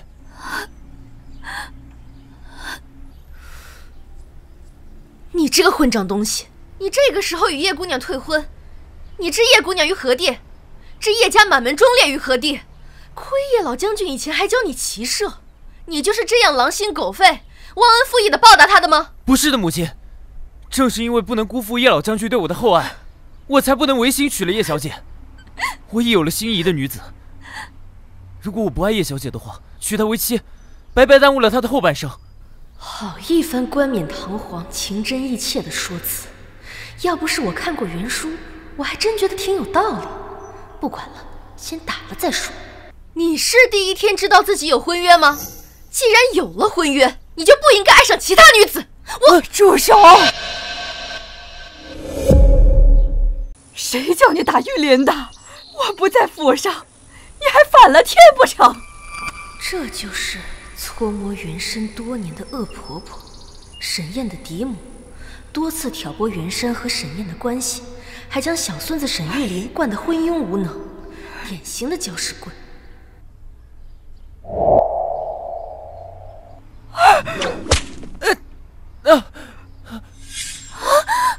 我就打了，怎样？我去参军才不到1年，母亲怎么性情大变？这张氏平日唯唯诺诺，我去礼佛不到3月，她竟然成了疯妇。哎，你这个疯妇，还不赶紧住手！我告诉你，玉林与白姑娘的婚事我已经应下了，怎么你还连我一起打不成？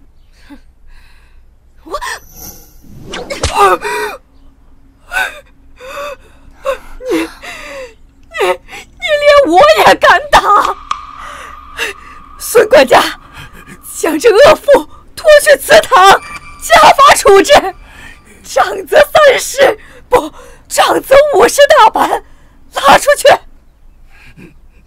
孙管家，我的话你没听见吗？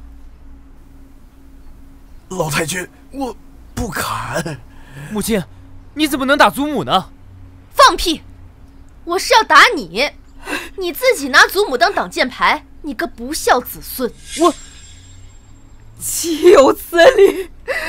切杀老神爷！沈郎，你没事吧？我没事儿。哦，对了，母亲，这位就是白姑娘，就是她把我从战场上救回来的。要不是她把我从死人堆里挖出来，我都没命回家了。我绝对不能辜负她。蠢货，救你的是叶玲珑，你奄奄一息时，是叶玲珑赶过去，一具具尸体翻找，将你救出来，送到就近的营地。偏偏原书作者要撒狗血，让他昏倒在营地附近，这才让白无双捡了漏。你说什么？是他救了你？我是对你有愧，但是白姑娘对我有恩，我绝对不能辜负她。这就是那位与你有婚约的叶姑娘吧？是双儿不好，让沈郎为难了。好一个狐妹子，都敢舞到正主脸上来了！我看你再敢动手！老太君救命！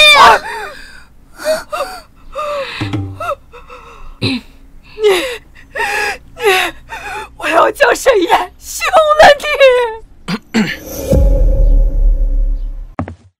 燕儿，你来的正好。这个江氏忤逆不孝，不敬婆母，可把我打成这样，你须得家法伺候，将他狠狠地训诫一顿。他要是不低头认错，就将他休了，以不孝之名扭送到官府。侯爷，沈玉林这个孽畜欺负叶姑娘一个孤女，叶家满门忠烈，现在就剩叶姑娘一根独苗了。这事要是传出去，人家岂不是要说我们侯府丧尽天良？我只不过是想教训一下这个不孝子，他居然拿婆母当挡箭牌，谁知老太君也昏了头，非说是我打他。你胡说！你打得那么准，还说不是打我，岂有此理！母亲本就因为身体不好，常年住寺吃斋，没想到病情愈加严重。没有，白姑娘精通医术，给我吃了人参大补丸，我如今已经大好了。老太婆就是上了保健品的当，所以才这么护着她。实际上那药丸里掺的全是猛药，长期吃下去，身体只会越来越虚。是吗？我看未必。母亲不分是非，不辨忠奸，反而是愈加糊涂。孙管家，送老夫人进内院，好生伺候。是。沈燕，我是你的嫡母，你竟敢不听我的话！母亲。燕儿。哎，这边。父亲，这有违孝道吧？你还有脸跟我提孝道？来人！给叶姑娘准备上一间上好的厢房，其余闲杂人，一个送进柴房，一个送进祠堂。分开管押，等候发报。闲杂人，我？谁敢碰他，就从我身体上跨过去！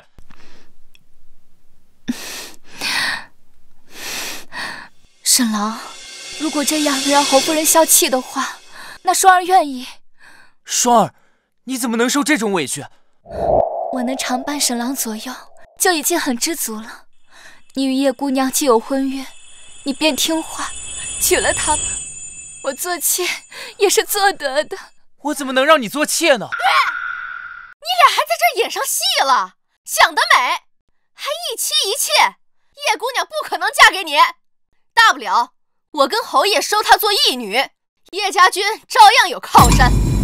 你说你认他做你的救命恩人，那我倒想问一句，他又是如何得知你在何处作战，又是如何一个人费尽力气，唯独把你从死人坑里给拖出来的？自然是因为缘分吧。没有10年的脑血栓说不出这话。叶姑娘，咱不跟这种脑残说话，别理他。关起来！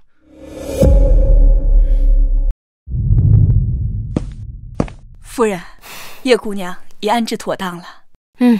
你让他且安心住着。沈玉琳的事情，我一定给他个交代。是。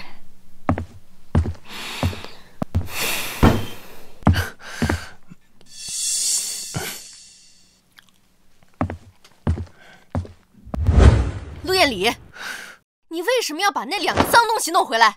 你认出我了？你的小动作出卖了你。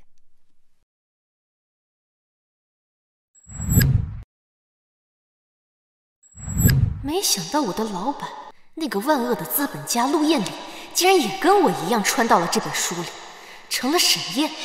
真聪明，没想到这么快就发现了。那你为什么不直接说出身份？我要是一开始就告诉你我是陆燕里，我估计啊，赶出府的第一个人就是我。原来你早就知道我不待见你，谁让你让我整天加班，加完班还要跟着你出差。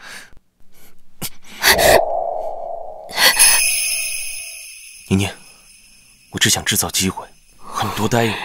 我意识到这个战略制作的非常失败，所以穿书后，我只想让你开心、畅快。你怎么也穿过来了？难道你也出车祸了？我的车跟在你后边，一起被撞。什么？你跟踪我？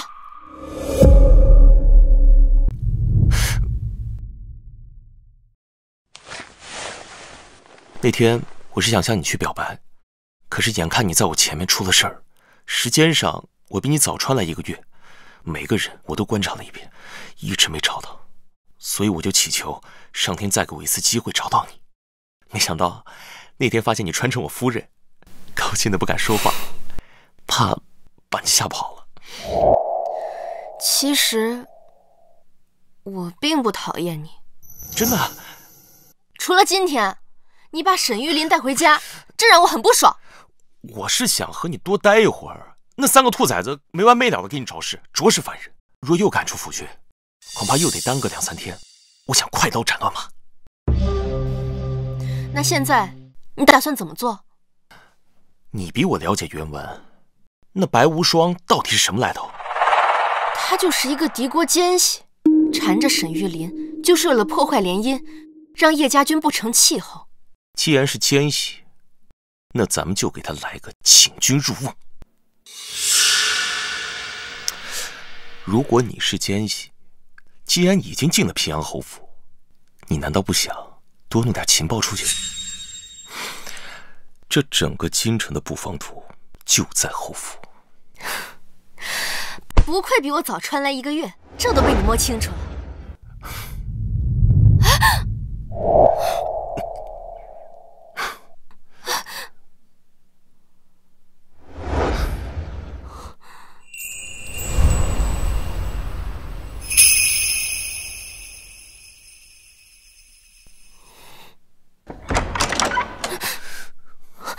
侯爷，三少爷偷跑了。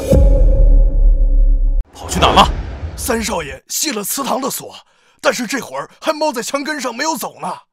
老奴估计他是想去柴房把白姑娘也带走，我已经派人悄悄地跟着他了。沈燕说的没错，着实是烦人，叫人盯着柴房，悄悄把柴房围住，不许任何人进出。我和侯爷这就过去。是。少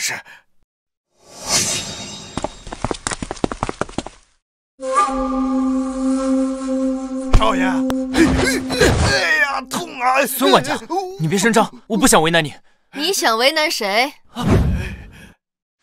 父亲、母亲，求求你们饶了双儿吧，她身子弱，一个人在柴房待不住的。她身子弱，那你自己去柴房看清楚。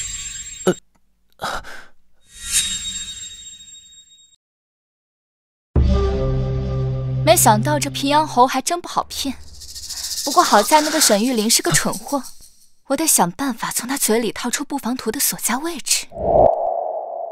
双儿，你究竟是什么人？沈郎，你怎么在这里啊？你怎么会功夫？你平日里一副柔弱不能自理的样子，难道在骗我？沈郎，我不是有意骗你的，我只是怕你将我撇下。即便如此，你也不该骗我，更不能伤及他人性命。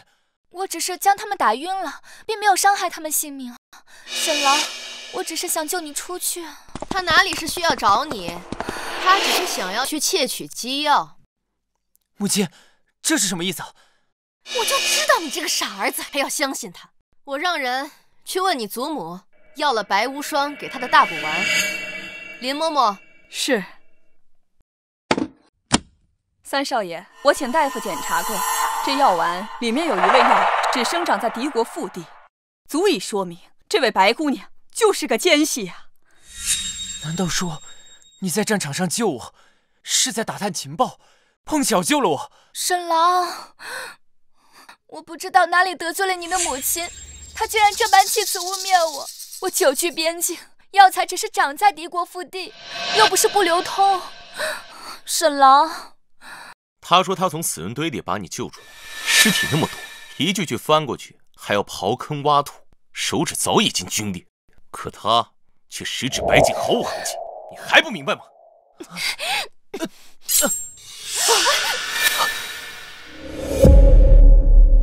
你们要是不放我走，我就杀了他。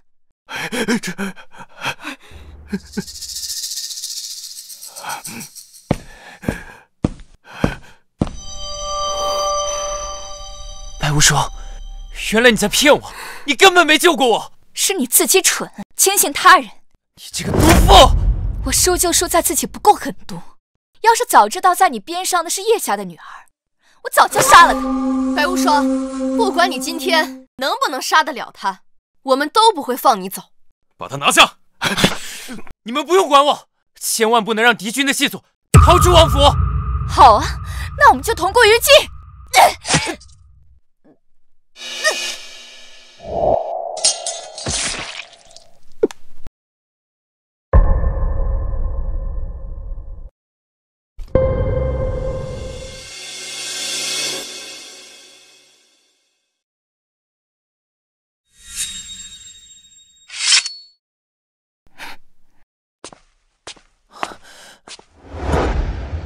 是你，原来是你。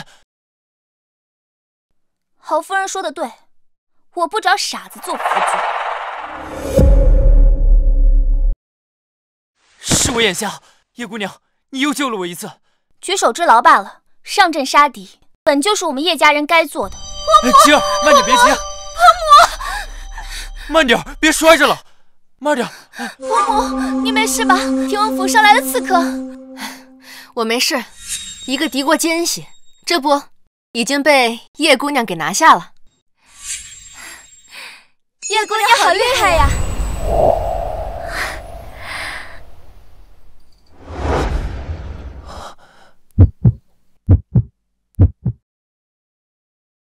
叶姑娘，你再给我一次机会吧。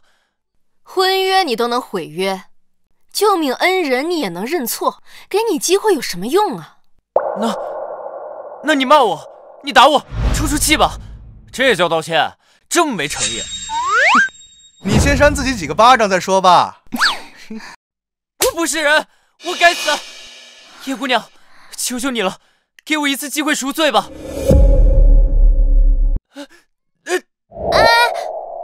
算了，你只是蠢，还并未失了大义。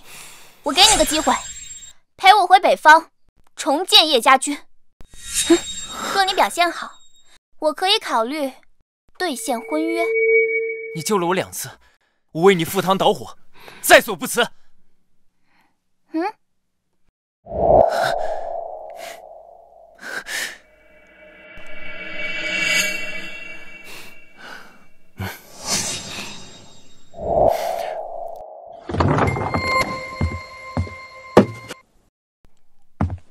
年年，我想搬回来住。我是心动了，没错，但难道我要在这本男尊女卑的小说里和他做真夫妻吗？那不是挖了个坑自己跳吗？夫人放心，以后的一切事情都由你决定。口说无凭，平安侯、福在、人才。我把我的身家性命都交到你手里。你其实不必。本侯就是喜欢宠着夫人，惯着夫人，无论他人如何，环境如何，我有我自己的坚守。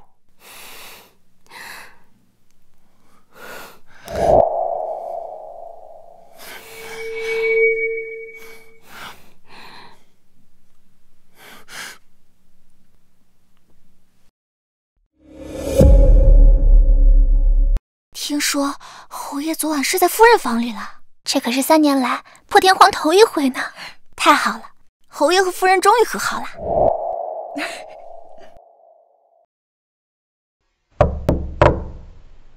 夫人，2少夫人的店铺开张在即了，请您启程吧。唉，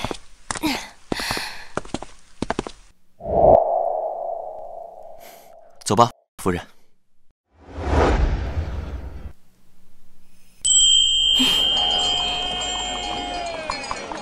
里面请吧。里面请。真好，这一转眼，弟妹的第2间商铺都已经开业了。嫂子来了。时间过得可真快呀，我的小侄子都满100日了呢。你什么时候也要一个？3日前，已经让玉安救回来了。夫人和侯爷来了。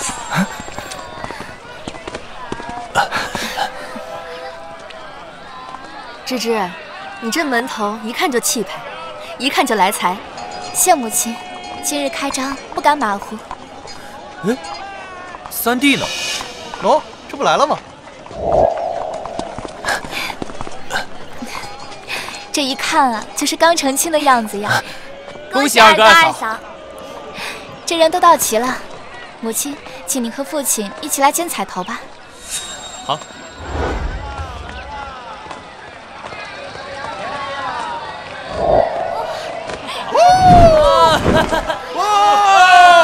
好，那就祝大家和和美美，恭喜发财！恭喜发财！